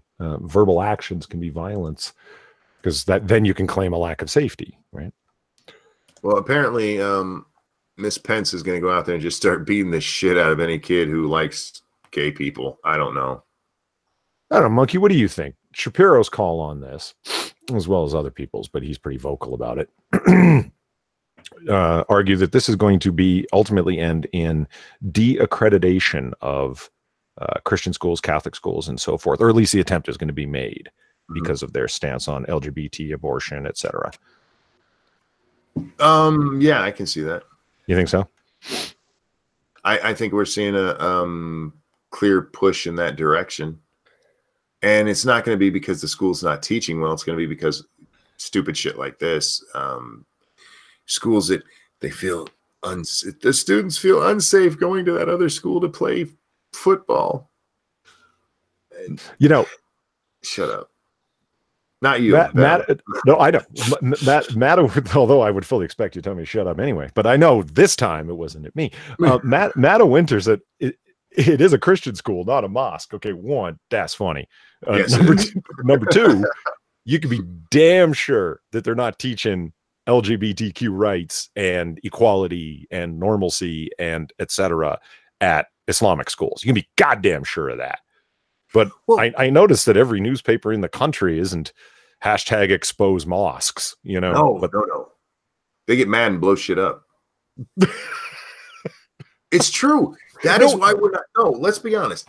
The reason we're not allowed to talk about Muslims and anything bad that might happen at Muslim schools or the oppressive teachings they might have is because if you do, they might blow shit up. Now, see, okay, so they won. There's a channel I got turned on to through who was it originally? Somebody mentioned, then Sargon mentioned, and then I ended up going over there. Act 17 Apologetics. So this he's a Christian, but usually he spends most of his time like in terms of like #expose Islam kind of thing. Let's talk about what Islam really is, as opposed to the way that's presented in media. It's actually really, really good channel. It's interesting. Anyway, he had one really contentious video that got like bombed on because he said ultimately terrorism was and is successful. Yep. Why is it that Islam exists as a protected state, that the Prophet Muhammad is not criticizable as a matter of free speech in the European Union? Why is it? Because people are afraid of splody dudes. That's why. Because if you push this group far enough, the fringe elements within that group, not all, the fringe elements within that group are going to cause a violent act. Ergo, terrorism worked. Yes. And it's very far, though. Just need to draw a picture of their prophet and then boom. Right. I don't disagree with that. And Monkey, I hear what you're saying. It's just like he took that point even further and made it even stronger. Like, let's admit it. We're afraid that there's going to be an actual act of violence, not words, that are going to be perpetrated by the violent people within the Islamic community. And it's because we are now censoring our words and being careful and not criticizing based on it. Ergo, terrorism was extremely successful because it put us in our place, didn't it? It did. If you go back and look, and I hate to use South Park as an example again, but there was an early episode of South Park. What season was that in? 5, 6, around there, where they had the super best friends. Yeah, I love that episode. Yeah, it's a great episode, and they have Yeah. Jesus, Muhammad, Krishna. I forget all of them, but that was that. Somebody said man. I don't laugh at religious jokes. That episode was funny as fuck. Are you kidding me? Like Krishna was snorting coke, and someone's like, Buddha says something really calm, and they're like, "Oh, shut up, Buddha," because he's always middle of the road. Like it was, and Jesus had the power of super carpentry. It was hilarious. What? Like, well, see, that's the second episode, the one where Krishna's snorting coke, and they did that on purpose because Comedy Central refused to show Muhammad again, even though they'd already done it. Yeah, I hated that because I saw the episodes because they did produce them. They did get a very limited release, and they I can't remember what numbers they were. It was in the 200 somethings, I believe, and it like started with like them finding Tom Cruise at a fudge packing corporation. It's episodes 200 and 201. There you are. And if you missed them, I'm sure you can find them somewhere on the net. But they were hilarious. Yeah, they're great, and they make such a great point by just having the other religious leaders just doing all kinds of horrible shit. Yeah. And nobody really cares because like either it was a joke in bad taste or it wasn't funny, but it was a joke. Yeah. You know, like it. Look, I laughed. I just watched them the other day. I watched those, the 200 and 201 again. Krishna snorting coke is funny as fuck. Yeah. Because he's a fiend. And nobody said fuck all about it. Yeah. But yeah, terrorism won. Yeah, it did. Well, it's also possible that they are thinking of the children because if a suicide bomber goes out, all his 9-year-old wives will be home alone with no one to take care of them. Oh, God. You know what was edgy enough for you, Polly? That was plenty saucy. Thank you. I liked it. I remember what was doubly brilliant about that episode is that they had in Cartoon Wars 1 and 2, right? Oh, yeah, they had Cartman like lying his ass off, but arguing the side of it's like, is it really worth it just to show a picture of Muhammad? Don't you care about people's lives? And of course, he was doing it because he just hated Family Guy and wanted to see it taken off the air. Yep. But he was speaking the piece of the people who say that. Like it was extra meta comedy. I loved it. Those episodes, I mean, Kyle at the end of that one, that's one of his best speeches ever. Because Kyle always at the end, I learned something today. And in that one, he talks about, no, what we need to do is draw Muhammad more. We need to show him more, not hide it. They can't blow up everything. And once they realize we're not going to give a fuck, and they also point out in Monkey says they can't blow up everything. They can't. They don't have enough. Doesn't know the Islamic population of Earth. I know the Islamic population, but I also know they don't have the resources. They don't need it, dude. They have it built into their system. Well, here's what we do. We just anytime we see an Islamic guy, we put a little box around him and see if he's got a bomb on him. They have what built into their system, Bear? Explosives. That they hear something against their own religion, and then it spontaneously combust. That's the power of Muhammad. Exactly. No, Kyle's right, and it's actually Matt and Trey. We shouldn't have given into this shit ever, and we've given them that power to make it so. And the only people who can't draw Muhammad are fucking Muslims. I get the idea. Like, honestly, it's like, okay, it's an act of devotion. Don't depict a man, but think of God if you start making Muhammad, blah, blah, blah, blah, blah. Okay, as a devotional act, you do not depict Muhammad. You. Why do you want everyone else to have the same devotional actions or inactions, rather, that you do? Because everybody unless you want us to all follow your religion. Weren't they destroying? Isn't that why they destroyed the 2 Buddha statues in Afghanistan? Because they didn't want any depictions of living or dead people and false gods and idolatry. Or false gods, obviously. But they also destroyed all those artifacts in Iraq at the museums. Fuck, that makes me sad. They Ancient shit that can never be replaced, and they're blowing it up over. Oh man, they want to destroy everything that's not Islamic, so there can be no history of any kind. So they're just going to go for more and more every time. Like the Muslim Brotherhood has been a very potent force in Egyptian politics for decades now, and more so recently. Am I the only one amazed that they haven't blown the Sphinx up yet? It's bringing in tourism money that Egypt desperately needs. If that ever dries up, they will blow it up. I guarantee it. Like, not just that. So, Like, think of like you the know Cairo how you guys Museum were and, making like, fun of us for having Muslim patrols. You guys have Muslim patrols? Yes. You never heard about that? The Islamic patrols that were marching around London at night, shouting at people for various things. Yeah, No. what's with your bare shoulders, female? Where's your male guardian, etc. Yeah, Nice. Yeah, No, I hadn't heard about that. Muslims form community patrol. Some neighbors say thank you in Brooklyn. That sounds right. Mm. Yeah, that's going to get worse. no, you know, hey, Night, let me tell you, let Love me you, tell you sweetie. Bear. What's up? I'm sorry, Monkey. Oh, I'm sorry. I said night to nuts. Oh, good night, Stargazer. You mess with her. She does a lot of stuff for us. Oh, hell yeah, she's Best great. show.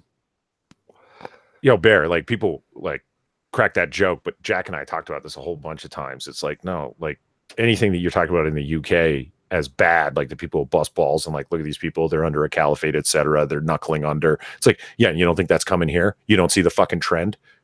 Mm-hmm. It is. You don't think is. the UK is a fucking fantastic bellwether? Pay the fuck attention. Like, you know what I mean? Like, Dearborn, Michigan, that place is a fucking nightmare. What's going on there? We've mentioned that the UK is a bellwether on this show many times because it is, and people aren't paying any fucking attention. Yeah. Oh, like it's just a British problem. No, that's a Western thing. And you don't think American politicians will knuckle under to the same kind of Islamophobia threats or the big stick of Islamophobia? What are you, a racist? What are you, afraid of other religions? You're a xenophobe, etc. Come on. Yeah, it'll happen so fast. You won't even notice it. It'll be like next day, Muhammad, protected image. Yeah. Why are the fucking chinks fucking bending their knees to the Muslims? Because you're the pig, isn't it? China's not. They're locking them up right now. In Muslim, oh, sorry, not China. Sorry, my bad. The link line had fucking China in it. In Muslim Malaysia, brands tread carefully for Chinese New Year because it's Year of the Pig, isn't it?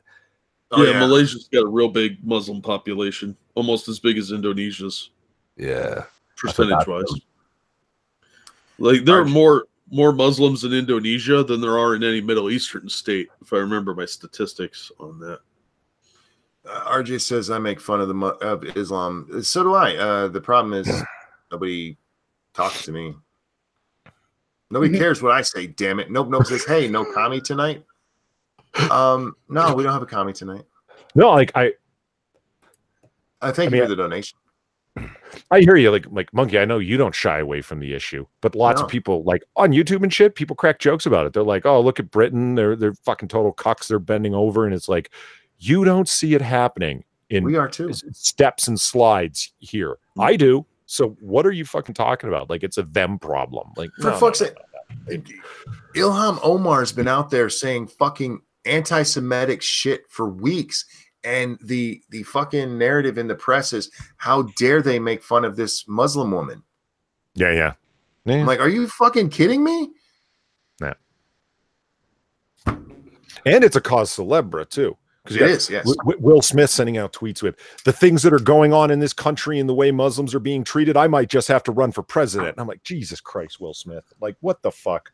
Look, like, first of all, you as president, I understand that you've got like a cathedral-sized ego, but motherfucker, number one. Number two, the way Muslims are being treated. This isn't 5 minutes after 9/11 with ethnic profiling. What the fuck are you even talking about?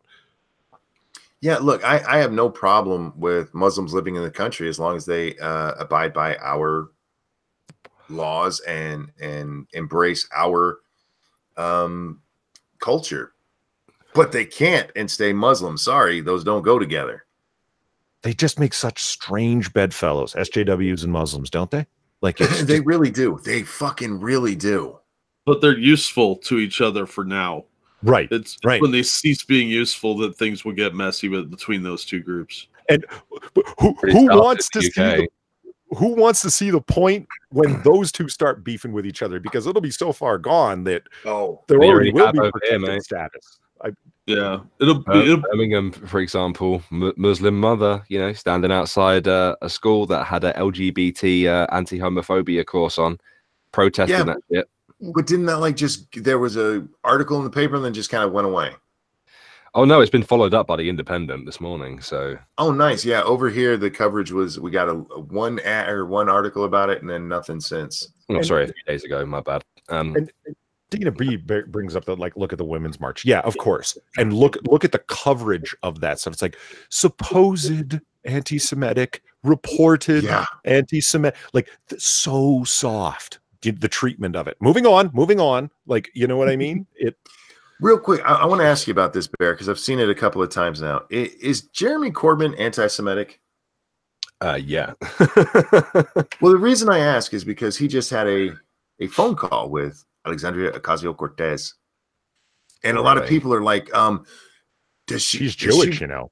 Does she realize that he's so anti-Semitic? I'm like, do you guys realize she is too?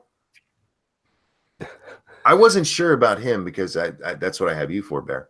But she's gone to one of her groups, I forget which one it is, that chants like anti-Israel stuff. And I'm not talking, Israel's bad, they need to get their stuff together. No. We need to get fucking rid of Israel. Like dump them as an ally kind of thing? No, like get rid of the country. Whoa. For real? Yeah. Far lefties hate Israel. I absolutely know that. But like seriously, that's what she was saying. Or you're saying that's what Corbyn was saying? No, that's the group that she hangs out with, that she's that she's been a member of. That's what they say. And it just got buried in our press. There was one story about it, and I don't remember who it was, and it just went away. And this is the same woman who went on national television and explained that the Jews were occupying Palestine. Jesus Christ. For many decades now. I mean, her talking to an anti-Semite just kind of makes sense to me. Very much the way that Ilhan Omar being anti-Semitic makes sense to me, because she's a fucking Muslim. We could solve it all. We can solve it all. You can't get into Congress if you won't eat a BLT. That is a new. That is my new amendment. Orthodox Jews in Congress, monkey. Come on. That's I'm sorry. If you won't eat a BLT, you can't be in Congress. That is my new amendment proposal. That's what we're gonna. When we amend 19, we are going to amend it to say that women's vote don't count, and you can't be in Congress if you won't eat a BLT. Make it a BLT with cheese. Make it 100% unkosher. There you go. With cheese is fine. That's fine. Yes. I feel like what if you don't like lettuce? Sensible. What's that? What if you don't like lettuce or tomato? You have to eat a BLT. What about just a slice of gammon? No, you got to eat the whole sandwich, man. With or without mayo, that's your choice.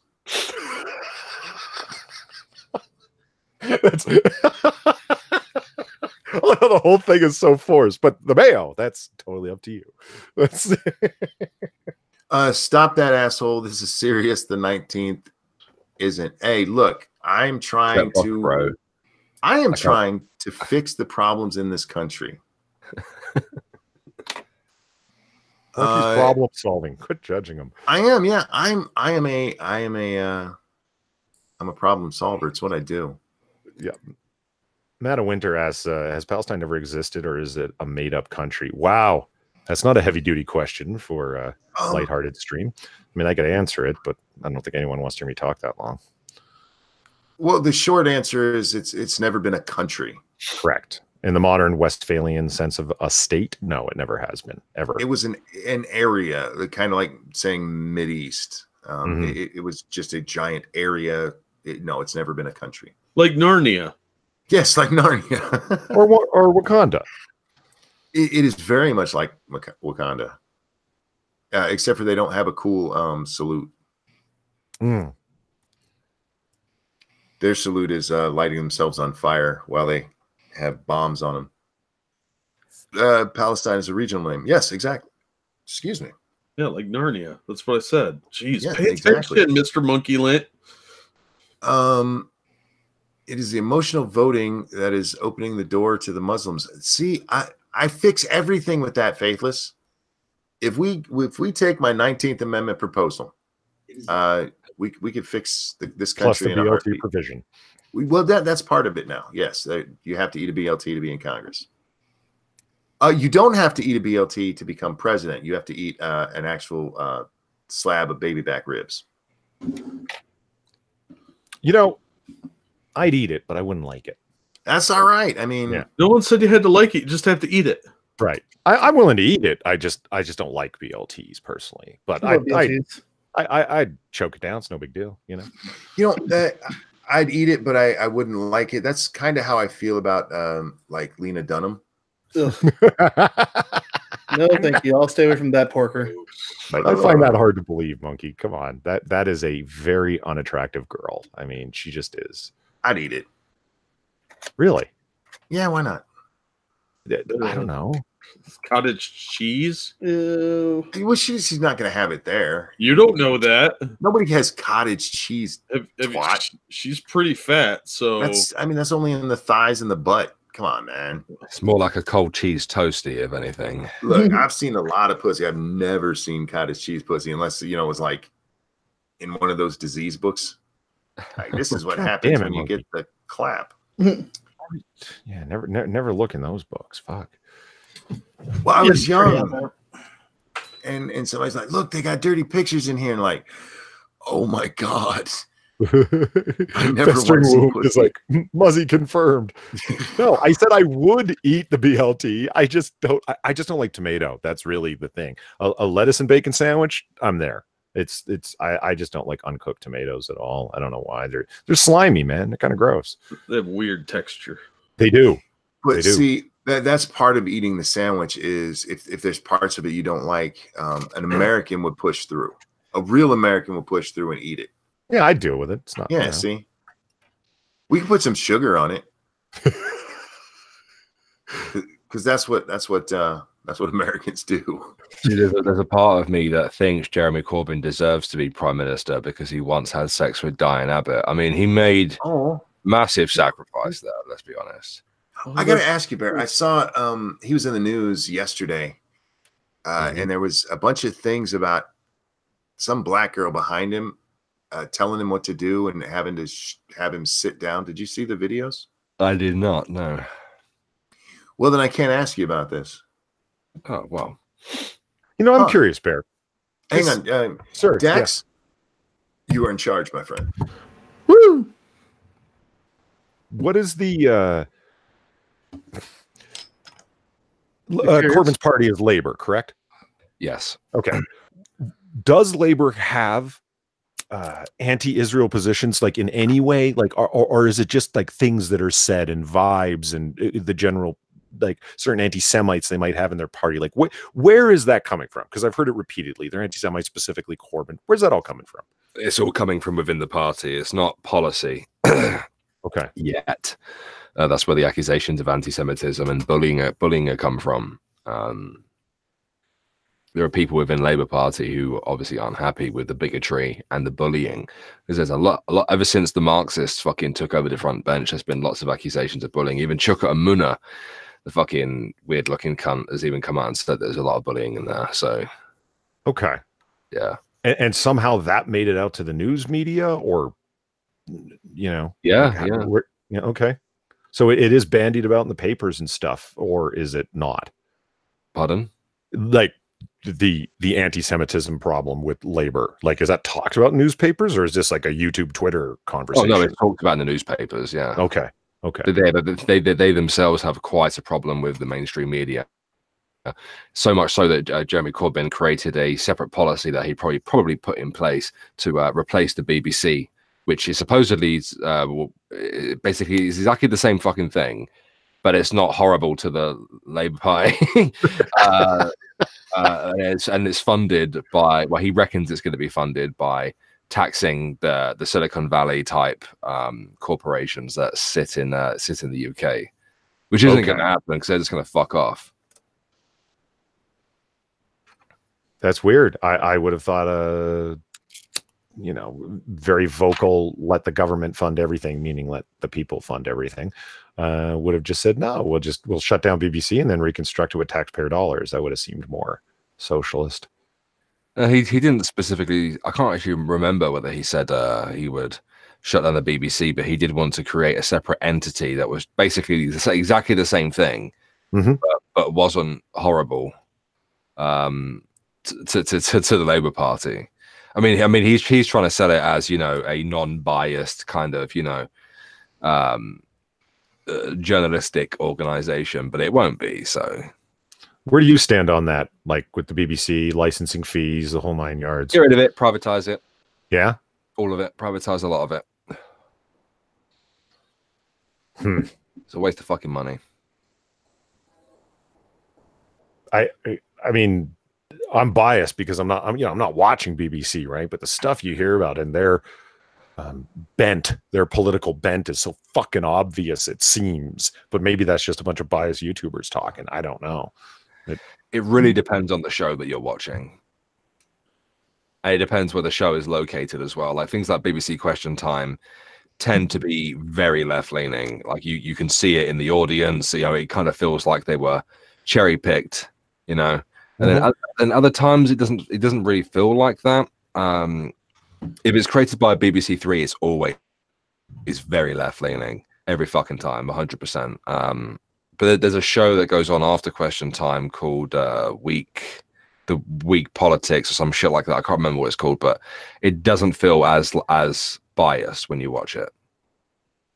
No, you're saying like privatize a lot of it, but now, okay, so you see private corporate news in America, Fox, MSNBC, etc., and they're funded by who they're funded for, and you know, support the candidates that are proposing policies that are good for them. I'm sure you see the issues there, but you think that that's still better than what's going on with BBC. Well, I mean, it's not coming out of your pocket, is it?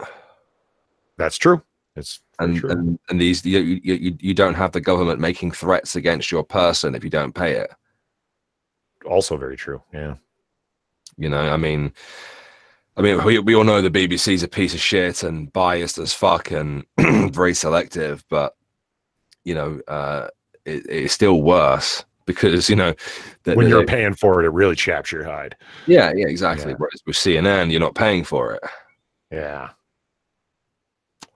Top Gear went to shit when fucking Jeremy Clarkson and that got fucking sacked. So, no. I mean, every so often they create a pretty cool documentary, but it's not enough for me to go, you know, oh, I want to continue to pay this. No, fuck that. Sorry, guys. The fact is that late last year, there was a news article that popped up, and it had a fucking listening van, a picture of a listening van. You know, the type of van that you'd see in V for Vendetta. That is designed to go around making sure that whether people have their licenses or not. Right. Yeah. So what? There's like this person's obviously listening to the BBC or watching BBC rather, but they haven't paid their license, so we're going to knock on their door. It's not so much BBC as it is just having a TV. Just having a TV, period. It depends if it's connected to TV services. Jesus. Okay. Hello, darling. How goes it, man? Man, I fucking hurt. Night Chaos. Night Chaos. Night Chaos.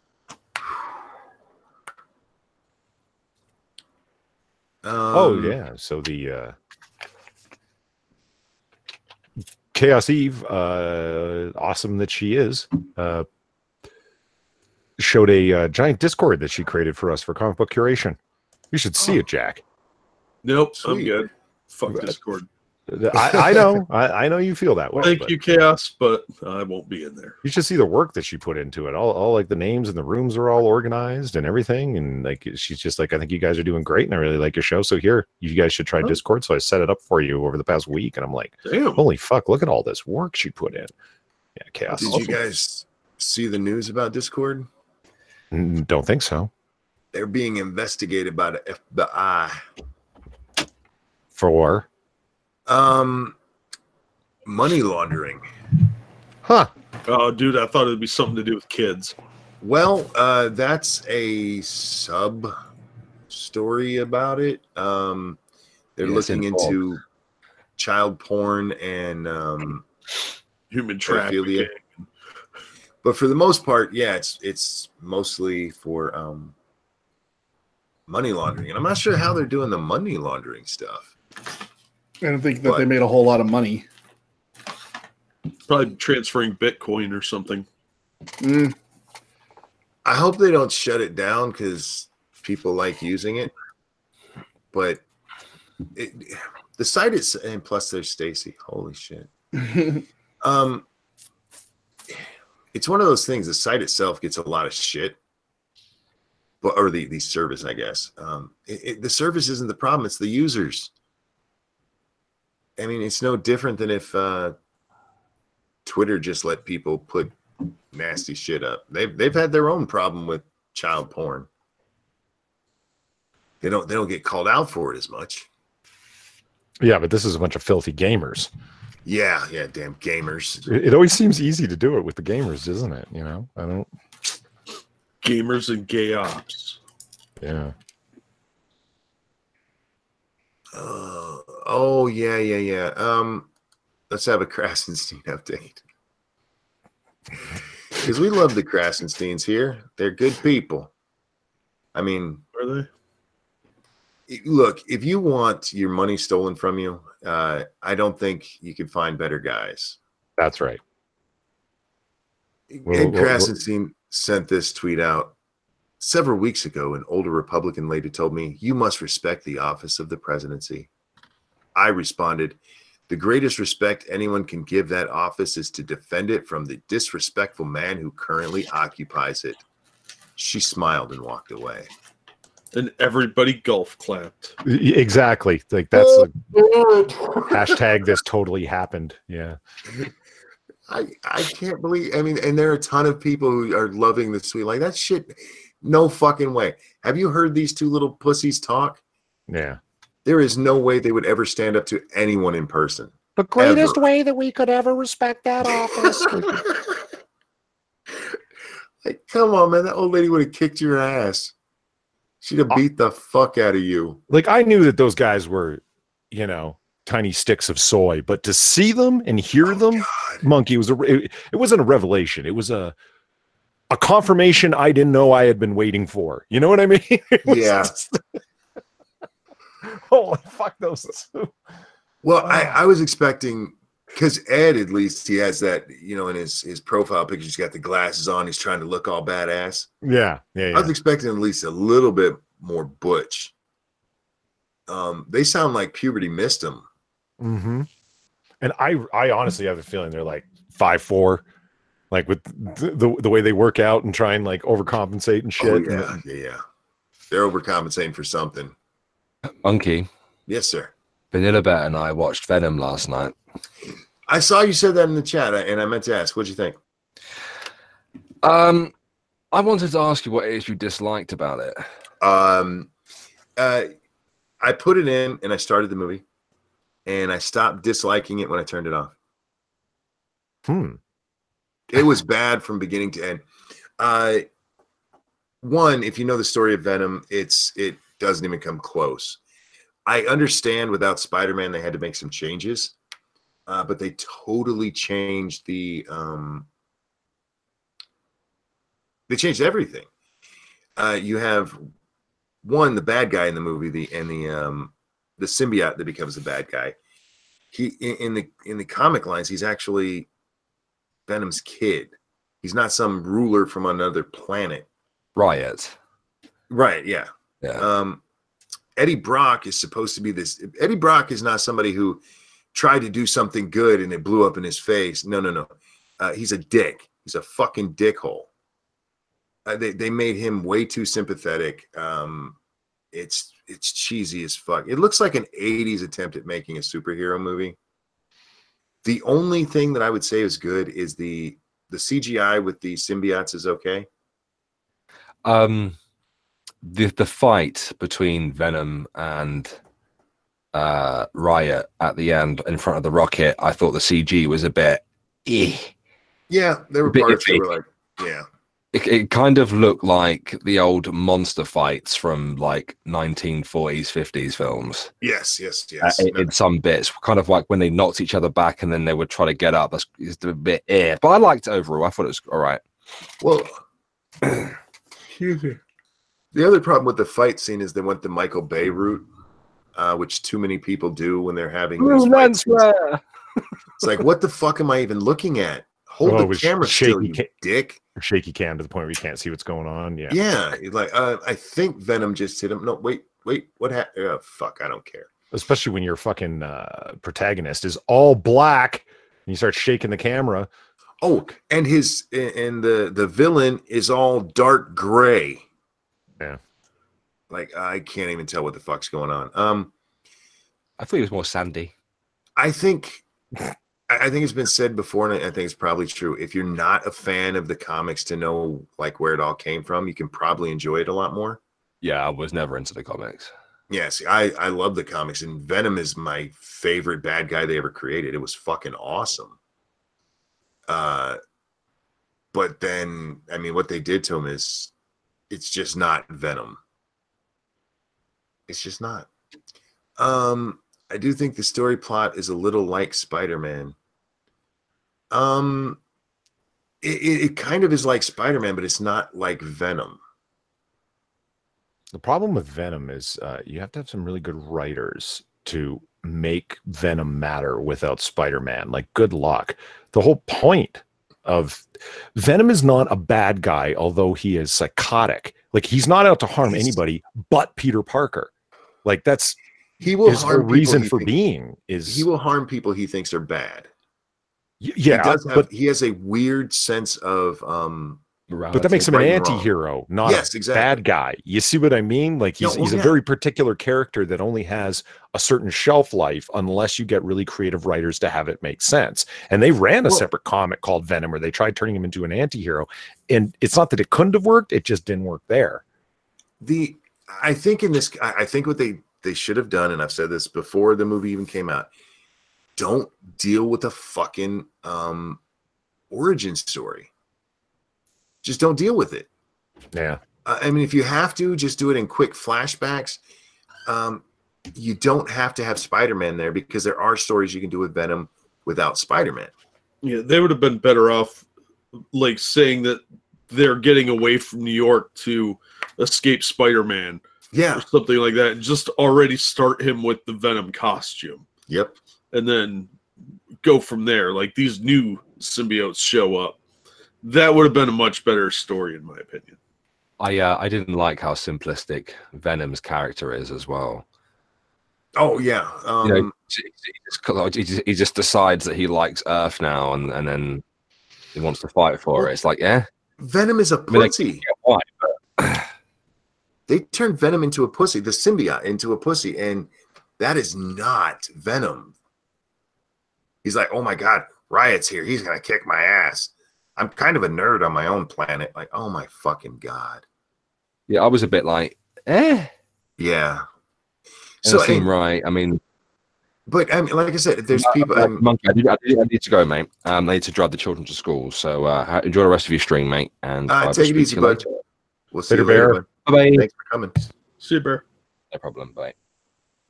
No, I really do think this is one of those, because like I mentioned this before. When I came out of Homecoming, I was like, I fucking hated that. My wife, she's like, that was a really good movie. I spent hours, sitting, even with a flashlight, because mom wanted me to go to bed, under the covers reading Spider-Man. My wife never did that. So I think she could probably enjoy Venom. But if you're a fan of the character, I just thought it was a shit movie. Have you seen it, Polly? Venom? Yeah. I honestly do not see this subtextual homosexuality that nobody shuts the fuck up about online. Oh God, me neither. It's just because they gave the costume a male voice. Yeah. It's like, oh, it's sensual and erotic, the relationship they have. And it's like, God damn it, Mary Sue. It's a symbiotic relationship, not a gay love story. I really would have loved to seen a a well-written Venom movie with Tom Hardy, because Tom Hardy is the best thing about that movie. He really is. He got some really shitty lines, but he acted them very well. Maybe in the sequel they can work in Zendaya. Maybe. Well, we already know the sequel is going to have Carnage in it, so we'll see what happens there. We'll see if he's afraid of Carnage like he was of fucking Riot. God, that was that was so stupid. He's the leader on our planet, and he's going to bring out all the other symbiotes here. Like, fuck off. Venom Back Mountain.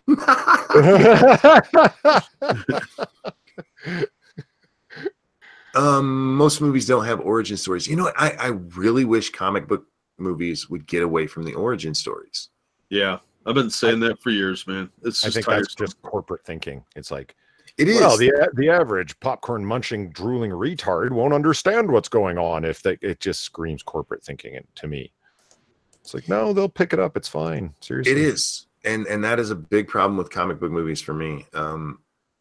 Especially if it's somebody I know a good deal about their origin. Like, I don't care about this part. I already know.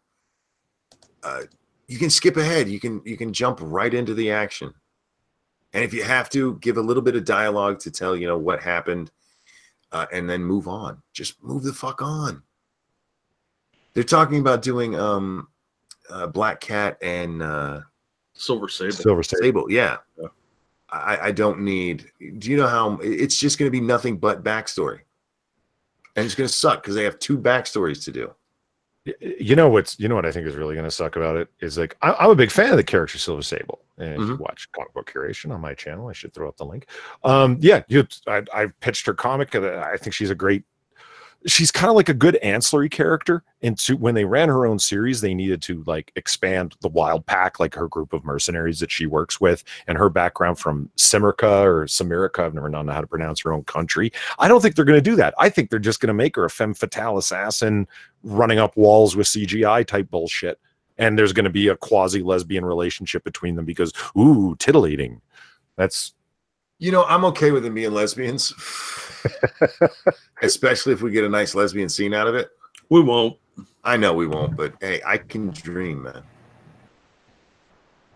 I always liked Black Cat. I really did. I'm not as familiar with Sable, so that her origin they can fuck up, and I'd be like, that's cool. I think you'd like her. Yeah. She's in the Spider-Man game. Mm-hmm. And she's a long-time Spider-Man ancillary character for sure. Yeah, Spider-Man's got a great set of allies and rogues. So there's plenty of movies you can make with those characters. And Sony's got all the properties. They just keep fucking up the movies. Well, how do you think they're going to give Felicia her powers in this one? Is she going to have that modified super soldier serum, or what do you think? It's a good question. Are they even going to go with her having the bad luck powers? It's an interesting point. Maybe. Because there's comedic potential out of that, and if you're going to make a superhero film, it seems they don't know how to tell jokes over there. Yeah. And do you think this will lead to a Mobius film, or Morbius, as it were? They're already talking about doing a Morbius film with Jared Leto. Right, I understand that they're talking about it, but you think this is the lead up to it? Yeah, I think they'll have him in his own movie.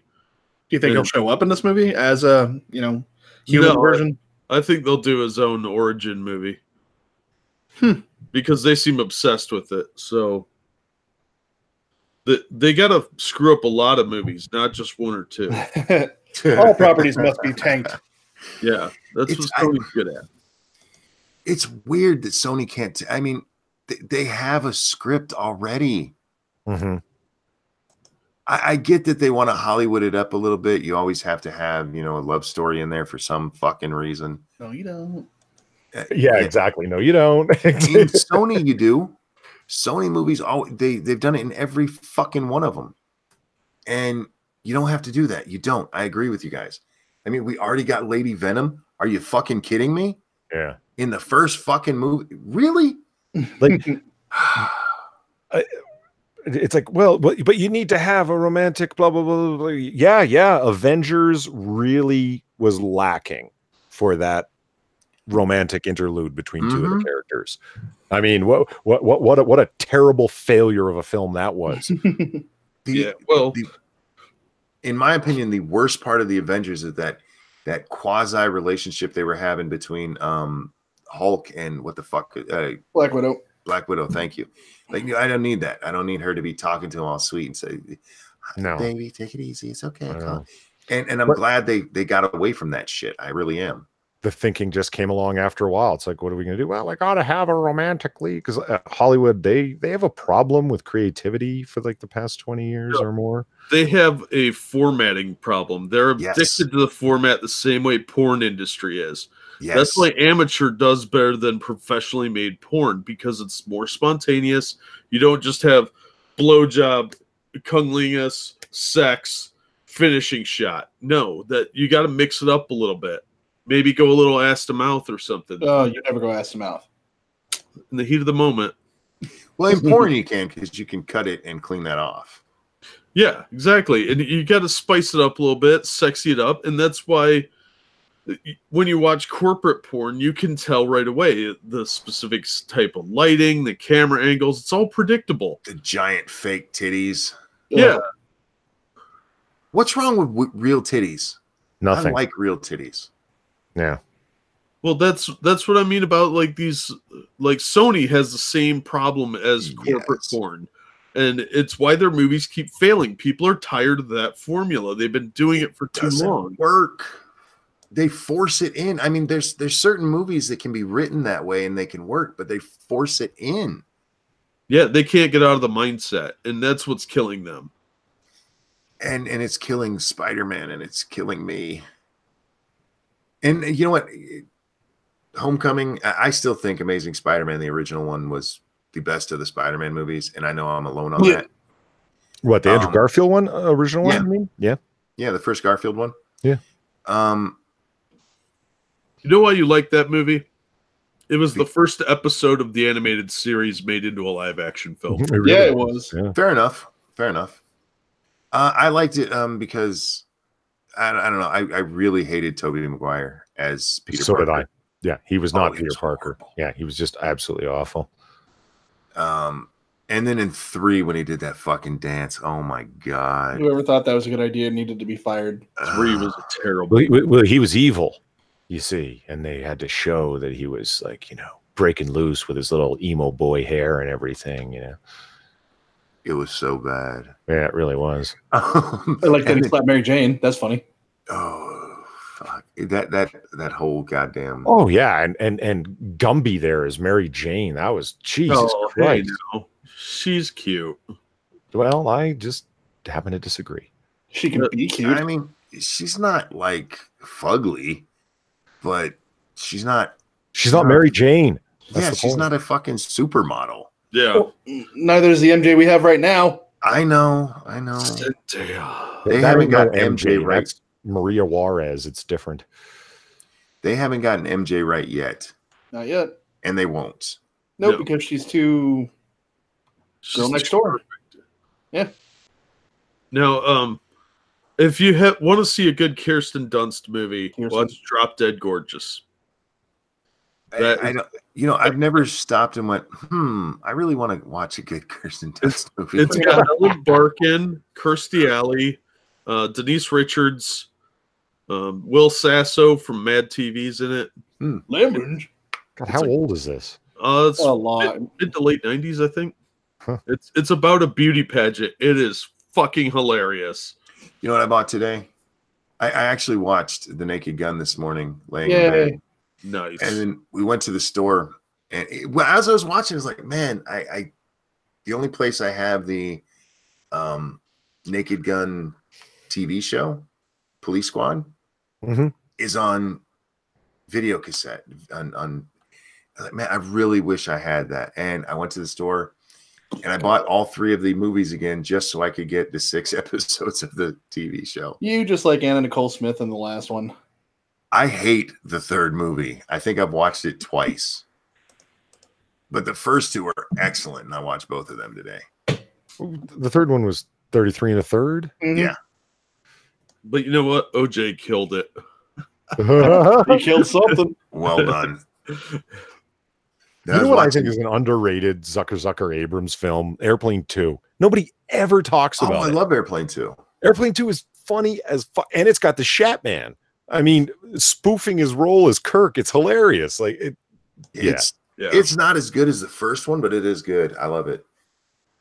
I haven't found that one on DVD yet. And by the way, when I look for DVDs, it's just when I walk through Walmart. There's a Blu-ray 2-pack of Airplane 1 and 2 that I've seen. Is there? Oh, yeah, that would be cool. Probably $10. Yeah, I used to watch 2 all the time. That fucking the shuttle. Yeah, it's awesome. Yeah, and they amped up a lot of their shtick jokes to the max. The Zucker Abrams writing team, and they've got this. You know what I realized today? Captain, the shuttle's out of control. We're flying towards the sun. There's something's wrong with the computer. My God, what is it? It's a flaming ball at the center of the solar system, but that's not important right now. Like, I threw a link in the group chat for you. Oh, there you go. I had a disturbing realization today, because there's the scene in Naked Gun 2.5 where there's the sex scene, and it's obviously not Leslie Nielsen when she's like rubbing down his belly and shit, right, with his six-pack and everything. Yeah, if you watch the first one, when he rips off his suit, Leslie Nielsen's actually kind of ripped in that scene, and it's him. It's not a body double, because I mean the tech at the time, we would have seen a face change. It's actually him, and he's like this old man who's ripped. I'm like, that is disturbing to see. He was an old man for like 30 like a lazy years. old man. He had better abs than Adam Levine on the Super Bowl tonight. What? Well, Leslie Nielsen though used to be a serious actor. I mean, he was, yeah. Forbidden Planet. I mean, he was always pretty in shape. So, yeah, but I wasn't expecting that. I was expecting to be a little doughy. Yeah, but nobody expected OJ to murder 2 people either, and here we are. OJ's innocent, man. He didn't actually do the stabbing. That goddamn Mark, what's his name, detective? Furman. Furman, thank you. OJ just wrote a book about how he would have done it, but he didn't actually do it. If I did it, yeah. I read that. My mom bought it, and I borrowed it from her because I was like, okay. How was it? It's fascinatingly odd, because I mean, what matters is the night of, right? That's what you want to read, right? And he postulates, if I did it, this is how I would have done it, and he inserts a character named Charlie. That I was mad as hell what happened at the recital with Nicole and the things that had launched him off, that the prosecution suggested that this was his reason for going over there that night. And yeah, he goes over there, and Charlie went with him, and Charlie was trying to like keep him steady, and that's who he handed the knife and the gloves over to, was his buddy Charlie. And it's like, what are you doing? Like, he's selling out Kato. Well, Kato was Charlie. Yeah, maybe one of his other personalities was Charlie. How else do you get so dumb that they actually found the fucking gloves? Well, I mean, my mom is obsessed with true crime stuff and televised trials and the like Casey Anthony and all that shit. So my mom knows every bloody fucking detail of it. But it's like, how do you get so stupid? Meaning Kato or OJ? OJ. Well, he had the gloves and like shoved in his back pocket or whatever. He was racing back to his Brentwood house because he knew that he had a flight, and he knew that the limo driver was going to be there soon. He had a small time frame to go do what he needed to do. That's why there's the one witness who correctly eyeball identifies him as cutting her off and going through the lane at the exact time he would have been heading back from Nicole's Rockingham estate where he murdered her. And what's his name? Ron Goldman. Yeah, allegedly. And Ron Goldman. And when he gets there, it's like he sees the limo parked out front, which it was at the time, and the limo driver had already rung and there was no answer. So the limo driver goes back to his car, just kind of wait a little bit longer, right? OJ sees from the front side, the limo driver's there. He can't go through the front gate now. So he hops the fence and walks along the wall and in for the side house. And that side house is where Kato Kalin was staying. And Kato said he heard the bump up against the wall at that exact time. And that's where they found the glove, along that little walkway along the fence. And OJ went up and then went through his back door and went upstairs and answers the intercom when the limo driver buzzes again and says, "Oh, I fell asleep. Let me just wash up and I'll be right down." And there you go. That's why there was like the bloody sock and all the other shit in his room, because he had no time to clean up and he was getting blood everywhere because he was in a rush to get ready to head off to Chicago. Now, I get having blood throughout the house. I mean, but if you already have blood all over yourself, throw the gloves into your pocket. All of that shit goes into your suitcase. When you get where you're going, you throw that fucking suitcase away. But yeah, and there's the thing. What happened to the knife? What happened to his the knit wool cap, right? What happened to his murder clothes, basically?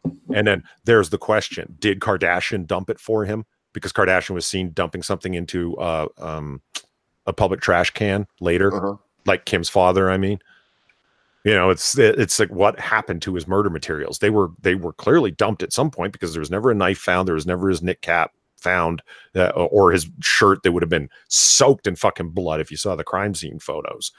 You know what I mean? Kato used the knife to make a BLT. Yeah. Dun, dun, dun. No, because they had eaten at McDonald's earlier that day. So, like hours before.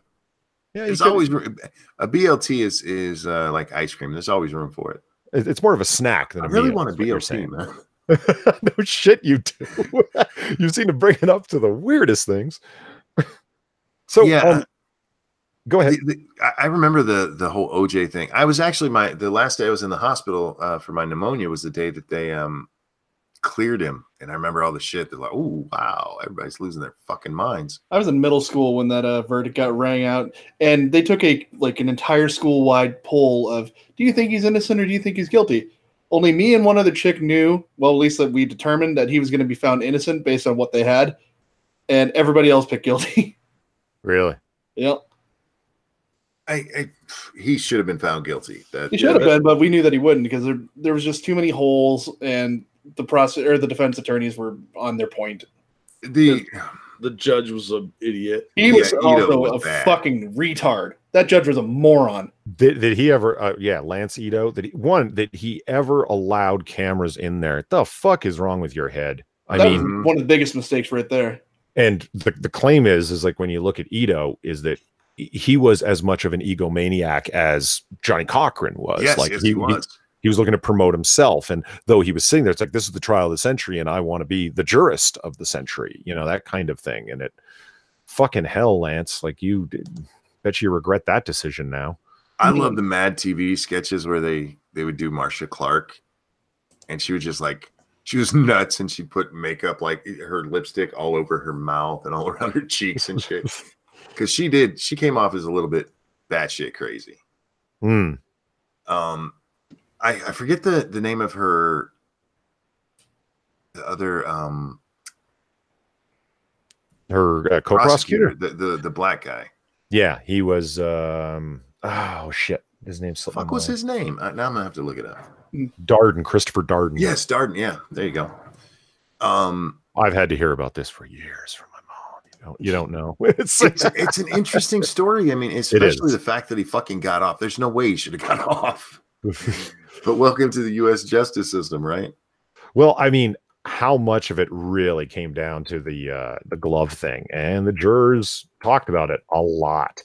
What a stupid fucking move on Christopher Darden's part to allow OJ to try on the gloves, whether they shrunk or not, or the whole discussions because they were bloody. They shrunk the type of leather. They ran experiments, the prosecution, to show that they did shrink under sample blood being poured on them and allowing them to dry for a day or two. They bought the exact same kind of gloves.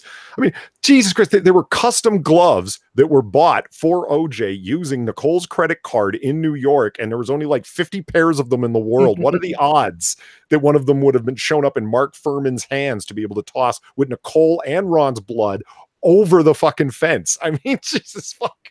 Hey, somebody stole those gloves. Yeah. went and killed Nicole, brought them back, threw them at the wall. That's what Kato heard. OJ was asleep. He heard a loud thump from a wet glove hitting the wall. Yeah. You ever heard something wet hit a wall? It slaps. It goes. I mean, it's like a fart. It is. Oh, by the way, quick change of subject. I saw somebody on Twitter posted out. I see BuzzFeed is back to their great writing, and it's an article. What kind of fart are you? Yeah, I saw that. An old fart. This is why you get in trouble for telling them to learn to code, because they just can't. They're not smart enough. I mean, I know I came across as that, negative black pill guy, but I didn't think it was going to make a goddamn bit of difference that all these people got fired. Like, in terms of the type of reporting that they were doing, and it's the bias, and it's like no difference whatsoever. And they're like, "Oh, come on, look at all the ones that are gone." I'm like, "Yeah, it won't make a goddamn bit of difference."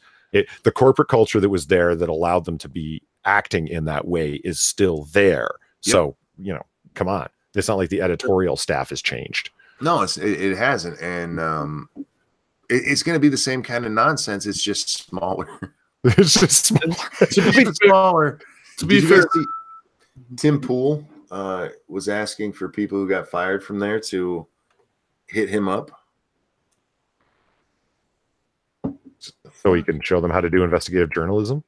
He's going to teach them how to code. Ah, the hell out of me. The hell is this? Mm-hmm.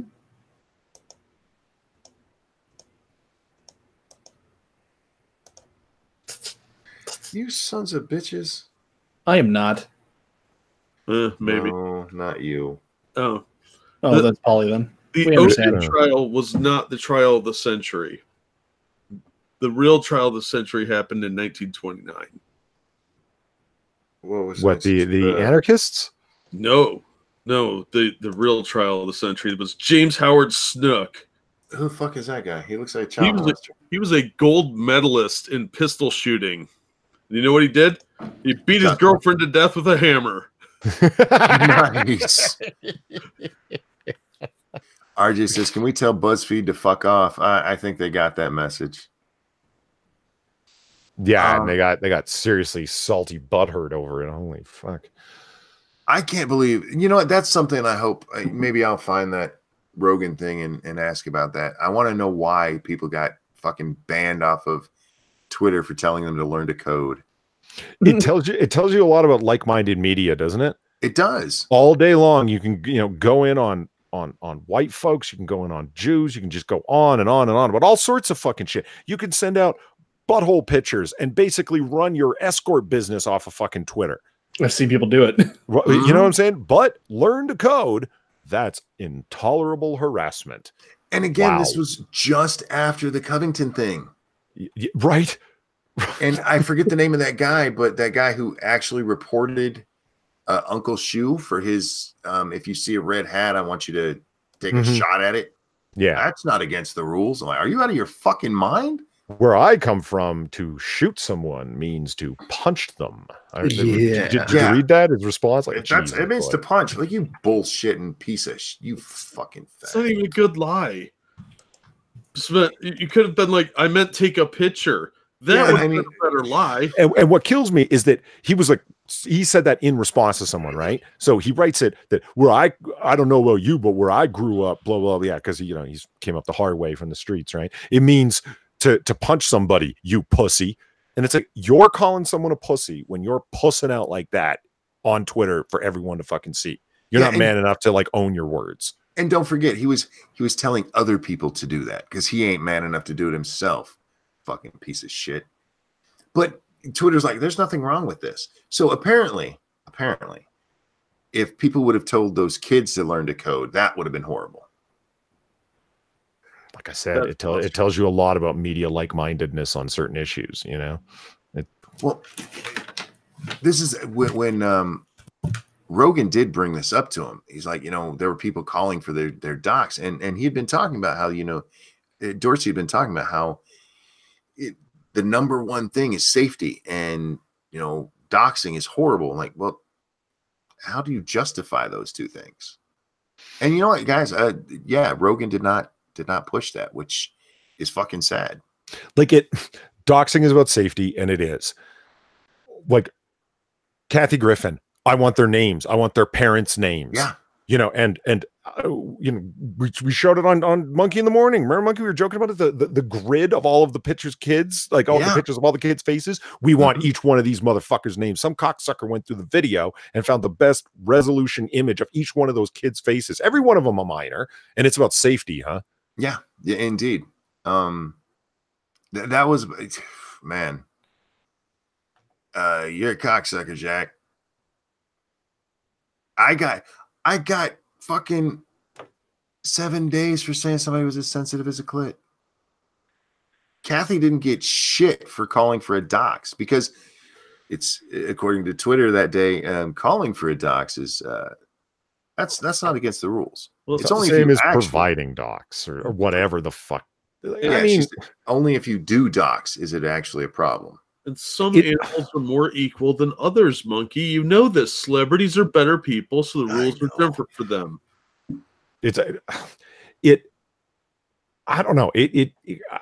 I get the desire, and I want to do it too, to engage in the you fucking hypocrite thing. Like you said X, but here you are acting as Y, therefore. Sure. But like it feels so futile, doesn't it?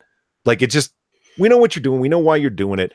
Pointing out and reading out the particular explanation that Jack gives or whoever gives, it's a bullshit line, and we all fucking know. We know it's going to be a bullshit line. You're right. It just, I don't know. It gets me exasperated because the whole fucking thing. This is the man, again, I love pointing this out, who went before Congress and actually said with a straight fucking face that 600,000 people got shadow banned.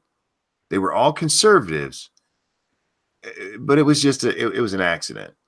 It was just an algorithm accident. Like, it's a good thing you're talking to a lot of really old fuckers who went to school for being lawyers and doctors. Because if anybody in there had any fucking technical knowledge, they'd have fucking laughed at him. The only way that happens is if you put very specific terms in there that you're blocking. Mm-hmm. Mm-hmm. Well, and they know, the tech companies all know they can get away with it. The politicians aren't going to do shit to them, if they did know. Dude, if I was running a tech company now and Congress was like, will you come talk to us? We have some questions. I'd be like, fuck yeah. You ain't going to know what the fuck I'm saying. Yeah, and half of them are, all but bought and paid for anyway. So, well, like, I mean, Google gets away with all this shit. That's why PayPal gets away with it. That's why MasterCard gets away with it. They're not going to. But let's be blunt. Look how many outright lies under oath the guy from Google told. Is he going to be indicted? I mean, that's a felony, man. Lying to Congress. Like, is it going to happen? No. But have we had to listen to anybody who ever delivered Donald Trump lunch who lied to the FBI is indictable? Is it Manafort who's going for lying to the FBI? No, or lying to Congress? No, it was Cohen. Cohen was the one who actually lied to Congress. Yeah. He's getting 3 years. Yeah, a Middle Eastern man who runs Google. That's not happening. Yeah, and same with the midget that runs Facebook. What's his name? Oh, Zuckerberg. Yeah, Zuckerberg. He lied to their faces too. Nothing's going to happen to him. I did enjoy watching him getting questioned by Ted Cruz on the issue of, are you a free speech platform or are you a publisher? And Cruz, in my mind, like, I know Cruz is not a popular guy, but there he brought his A game. Yeah, he did. He just keeps repeating to him, as is your right under the First Amendment to say what you want to say. Is that what you're doing? And Zuckerberg's answers were glorious nonsense. Like non-answers, because he just talked in and around it to the point where Cruz pretty much had to just repeat the exact same question verbatim, going, you didn't really answer my question there. Like, I mean, at all. Because, and we all know why. You don't want the liability of being a publisher. I get it. But you want to be able to push a given narrative. Well, we're a free speech platform. Then allow it to be free. No, we can't, because we want to push the news in a given direction to, quote, low information voters. Yeah, because all those conservatives are too stupid to know that they're stupid. That was one of the most fly into a fucking rage moments that I had listening to that leaked executive meeting at Google following the 2016 election, when they kept referring to Trump voters as low information voters. And we in the information business have to make sure that they are provided with the proper information. And this is our mission going forward. And it's like it's very Orwellian. So Orwellian. And the righteousness that they were talking, like we're doing God's work here, you know. It's Oh, Grouchy Gamer said, did you see Kathy Griffin selling anti-Trump hats? Yes, I did. Did you guys see those? No. No, that sounds stupid. No, I'm not surprised at all. She's got a fuck Trump hat. Nice. She's got fuck Trump t-shirts. Excellent. And she's got resistance hats. Cool. Yeah. Oh, that makes me want to make hats that say resistance is futile. I want to make sure to say fuck Kathy Griffin. No, people get the wrong idea. No, I bet those would sell like fucking hotcakes. How about a picture of Trump holding up Kathy, like a drawn image of Trump holding up Kathy Griffin's severed head? No, you know what? I might do that. I'm gonna make a fuck Kathy Griffin shirt, and I'm gonna tag her in it on her one where she's selling the fuck Trump shirts. Because I bet I could sell a bunch of them because people will be like, "Ah, fuck that bitch." Yeah, like Mr. Monkey Let just pointed out, Kathy Griffin doesn't have a soul. She's a ginger. True. She's also ugly as fuck, man. Oh yeah, she is. You see those videos she puts up without the makeup? Oh my god, she's so ugly now. Do you remember when she was on that sitcom with who was it? Brooke Shields? No, it wasn't Brooke Shields. It was who was the other one? Fuck, I can't remember her name. But Kathy Griffin was on a sitcom back in the 90s, and she didn't. Suddenly Susan? Was it Suddenly? No, maybe it was. I can't remember. But she was on some sitcom, and she was actually kind of cute. She wasn't too bad. And then I saw her years later. I'm like, did somebody stick a vacuum up her ass and just suck out the meat? I'm pretty sure this is Suddenly Susan, and it was Brooke Shields. Oh, Midnight, yeah. So if it was Brooke Shields, it was Suddenly Susan. So yeah, yeah, she is pretty gaunt these days. Time has not been kind. Nope. It's the blonde's disease. She didn't have babies, and her body's rebelling. Oh, she's got that sad vagina. Sucking her out from the inside. Yep, the sad vagina, right? Yeah. You know what? Those motherfuckers demonetized my sad vagina stream. Oh, did they? They did. You think it's because of that vagina in it, or probably? Yeah. Plus all the awful things that we said. It was. But you repeatedly said it was for education, and Lacey Green had done it. And you were trying to don't shove plants up your vajayjay. I heard it. Yeah. How come Riley gets to make fucking dildo videos and I can't make a stream about taking care of your vagina?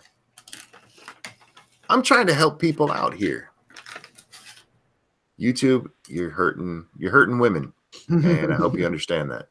Yeah. So did you? Good. Oh, I was going to change the subject, so go ahead. Oh, I was just going to say they're oppressing Monkey, and as a lesbian, he has the right to say these things about. That's true. That's true. So did you guys already talk about Kraut and Medicare? No, we didn't. We didn't. I forgot all about that. That was boring. It was boring, and Eve asked me, like, really? So what was going on there? And I said, unless you're very interested in the minutia of what happened, like, I don't even know why you'd listen. Like, that's why I would advise people, like, if you're not really interested in the detail and the order of things and so forth, just avoid it. It's an hour and 15 minutes of Medicare. So when this happened, what did you, and then Kraut giving explanation and setting out time orders and details. And yeah, it was boring. It was just, I just don't care that enough. This isn't the JFK assassination where little tiny details become fascinating. Back and to the left. It was a great film. It's like right out in left field, fucking crazy, but it's a very well put together film. Anyway, JFK is a good film, especially the extended cut. Damn right.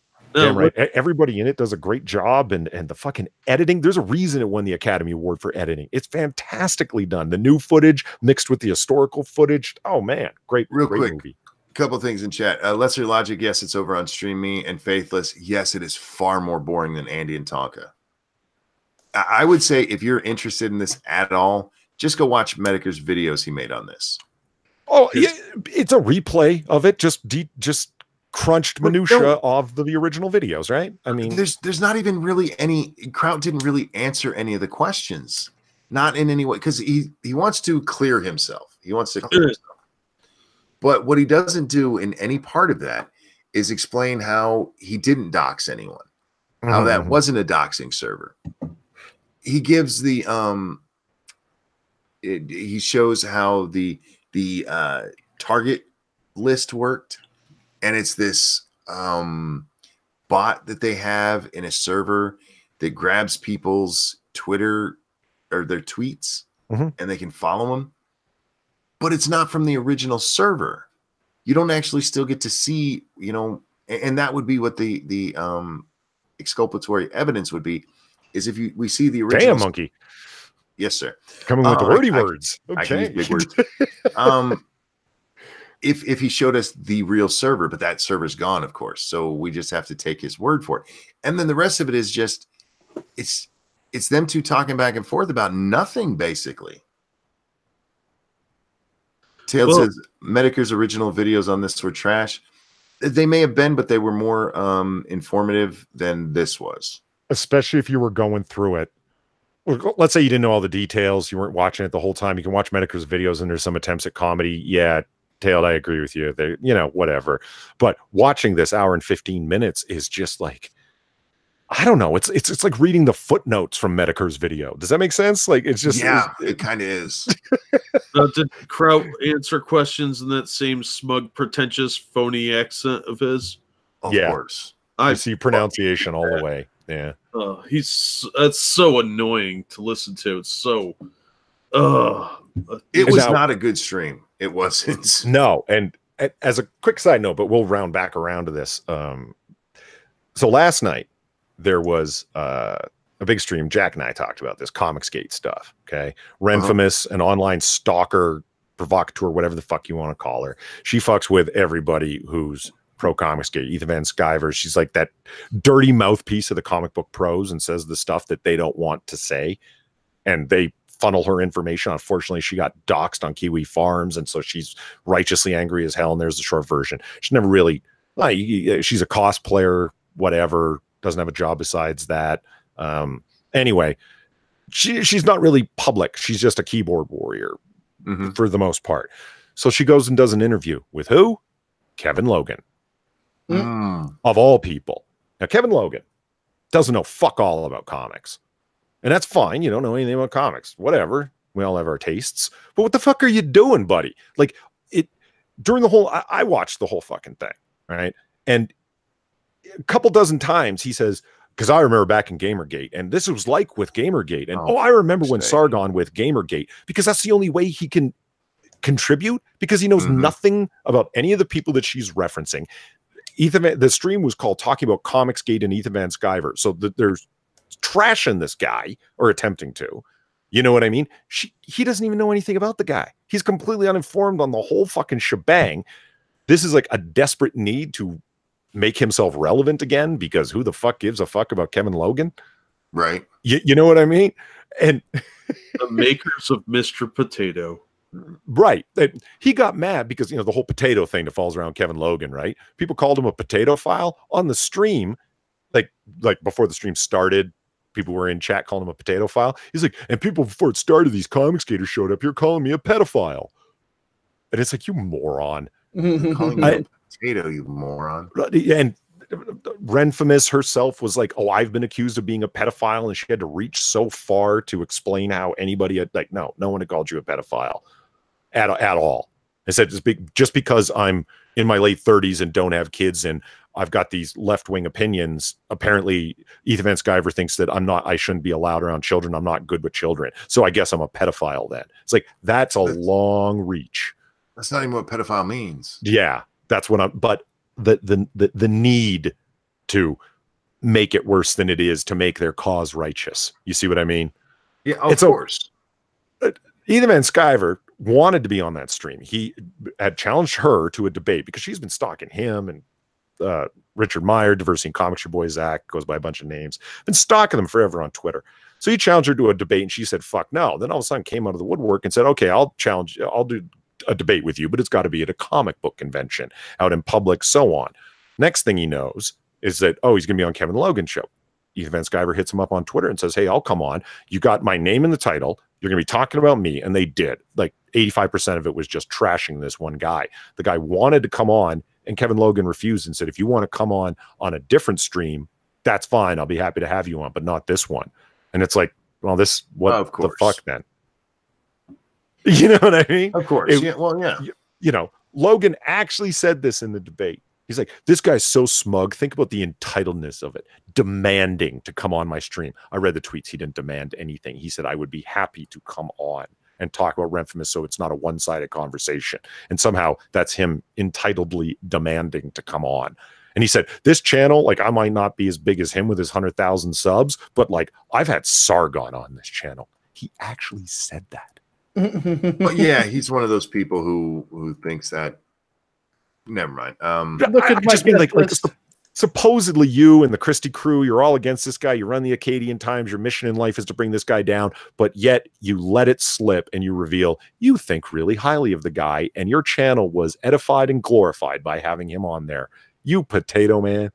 Like it's not a brag to say that you got Sargon on your channel, whatever length of great length of time after that it happened, by trying to stick it to someone else. "You know how good I am? I had Sargon here. Are you fucking kidding me?"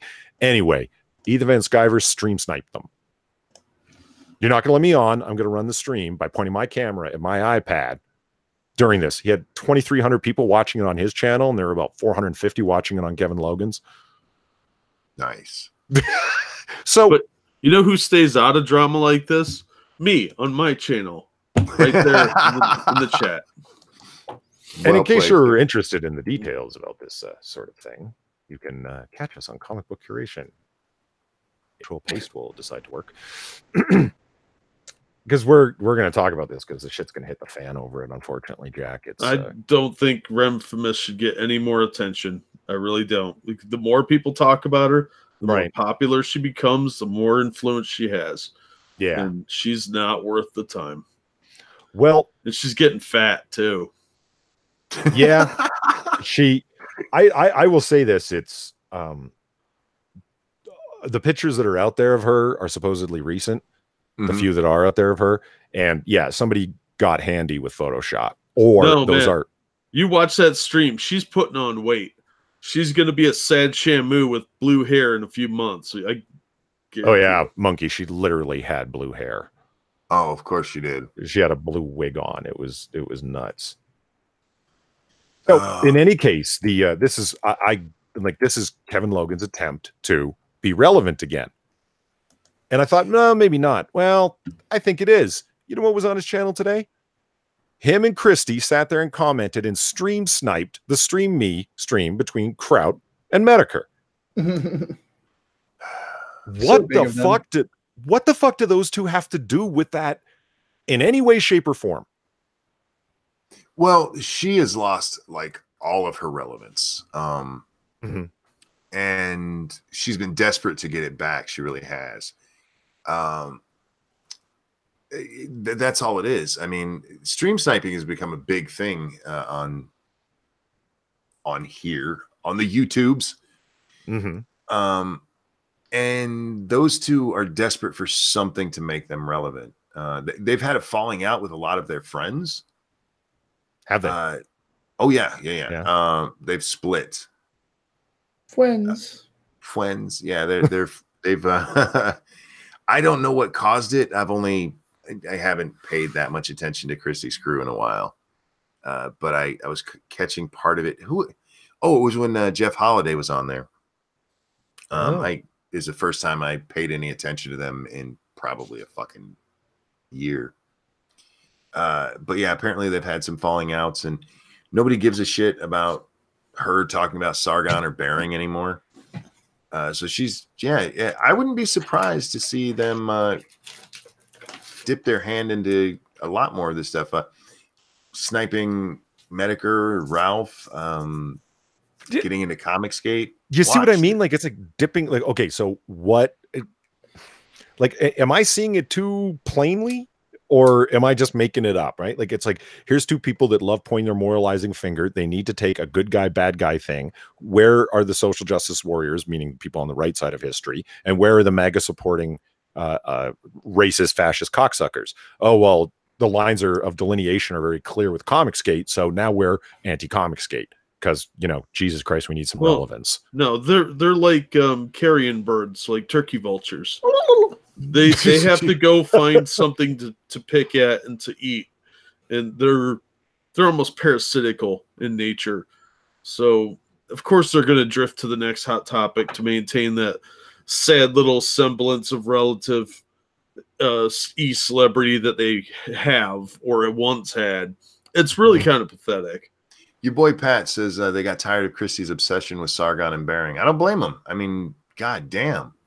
What? 3 years of doing endless videos about the same guy? That's not interesting. I love the song.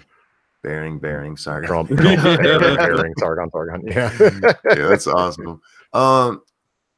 They never really got into, well, at least by the time I got to YouTube, they weren't so much into Gamergate as they hated Sargon and Bering, and they were standing up for social justice. And that's kind of collapsed on YouTube. Yeah. They're not smart enough to make arguments that would make people want to talk about them. But I mean, the guy's not a moron. Like, Kevin Logan isn't a complete moron. Like, well, he is. You don't think he's smart enough? Well, apparently he wasn't. I don't think he's smart enough to do a little bit of research into what Comicsgate is. She brought up Gail Simone. He didn't know who it was. Brought up all the people that she has supporting her online.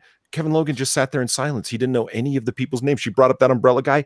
Didn't know who that was. And it's like, Kevin, what the fuck are you even doing here, man? Because people like this, they're hangers on. They'll pick up the names over time, and by then it'll be a moot point and irrelevant, and they'll move on to the next thing. That's what they do. I think you can have an interview with somebody where you don't have a deep knowledge of what they're going to talk about, but that's why you ask questions. You're not wrong, because Andrew Clavin interviewed Ethan Van Sciver.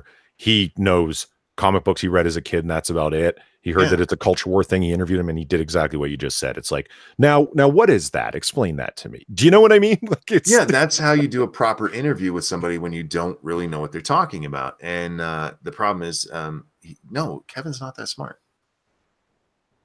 Yeah, the only thing Kevin knows how to do is take people's words and mix them up so they sound bad. That's it. And he goes, these strike me as exactly the same kind of man children that we dealt with in Gamergate. And shut up, Kevin. Yep. Like it. And yeah, I would not be surprised to see if he doesn't become a name in that community. Like by attempting to dip his toes in that pool. Yeah. Without knowing what the fuck he's talking about at all. Yeah, he's gonna stick his au gratin potato feet in. Indeed, he will. Guys, I'm enjoying this, but I really do need to wrap it up. I am so beat up. Wrap it up like Kevin's dad should have done. Chat, thank you guys so much for coming. Thanks for the super chats and hanging out with us every night. You guys are fucking amazing. Some of you have been here since the beginning today, and dear God, why? No, I love you guys, and thanks for coming. I want to thank Bear, and make sure you go check out Irate Alex and Irate Bear, both his channels and on the Twitter machine. We're going to start in reverse order today. Polly, anything you want to shill? Well, I just finally got my potato to start working. Speaking of potatoes, and I already just put up my link, but here, screw it. I'll put it up again.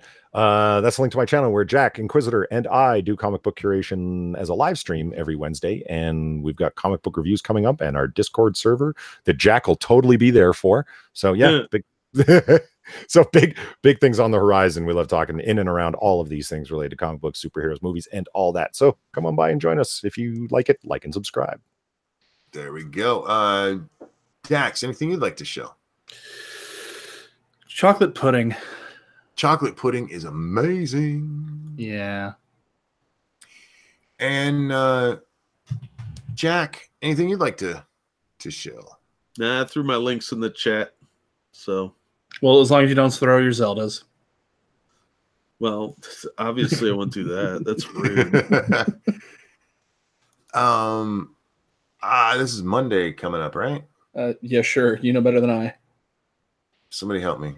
Sure. It is Monday. Oh yeah, because Now. it was Yes, Super it Bowl. is. So yeah. Tonight we will be on Satsu 2 Cents playing. No, not playing. Fuck.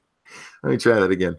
Tonight we'll be on Satsu 2 Cents at 9 p.m. Eastern Time for Lords of the Night. After that, we'll be on 2 Cents Plus playing 7 Days to Die. We didn't play yesterday because we realized, fuck, Super Bowl. But we will be back tonight. So please come hang out with us. It's always a fun time. Yeah, you would like more entertaining than it. What'd you say? You would have been more entertaining than the Super Bowl. We absolutely would have been. Yeah. Even if we just sat there and talked, it would have been more entertaining than that. I want to thank Bear, who's not here anymore, Jack, Dax, and Polly. Thank you guys so much for joining me once again. I enjoyed talking with you guys. You guys are great. Everybody, we will see you next time. Bye, guys. Have a good night, everyone. Bye.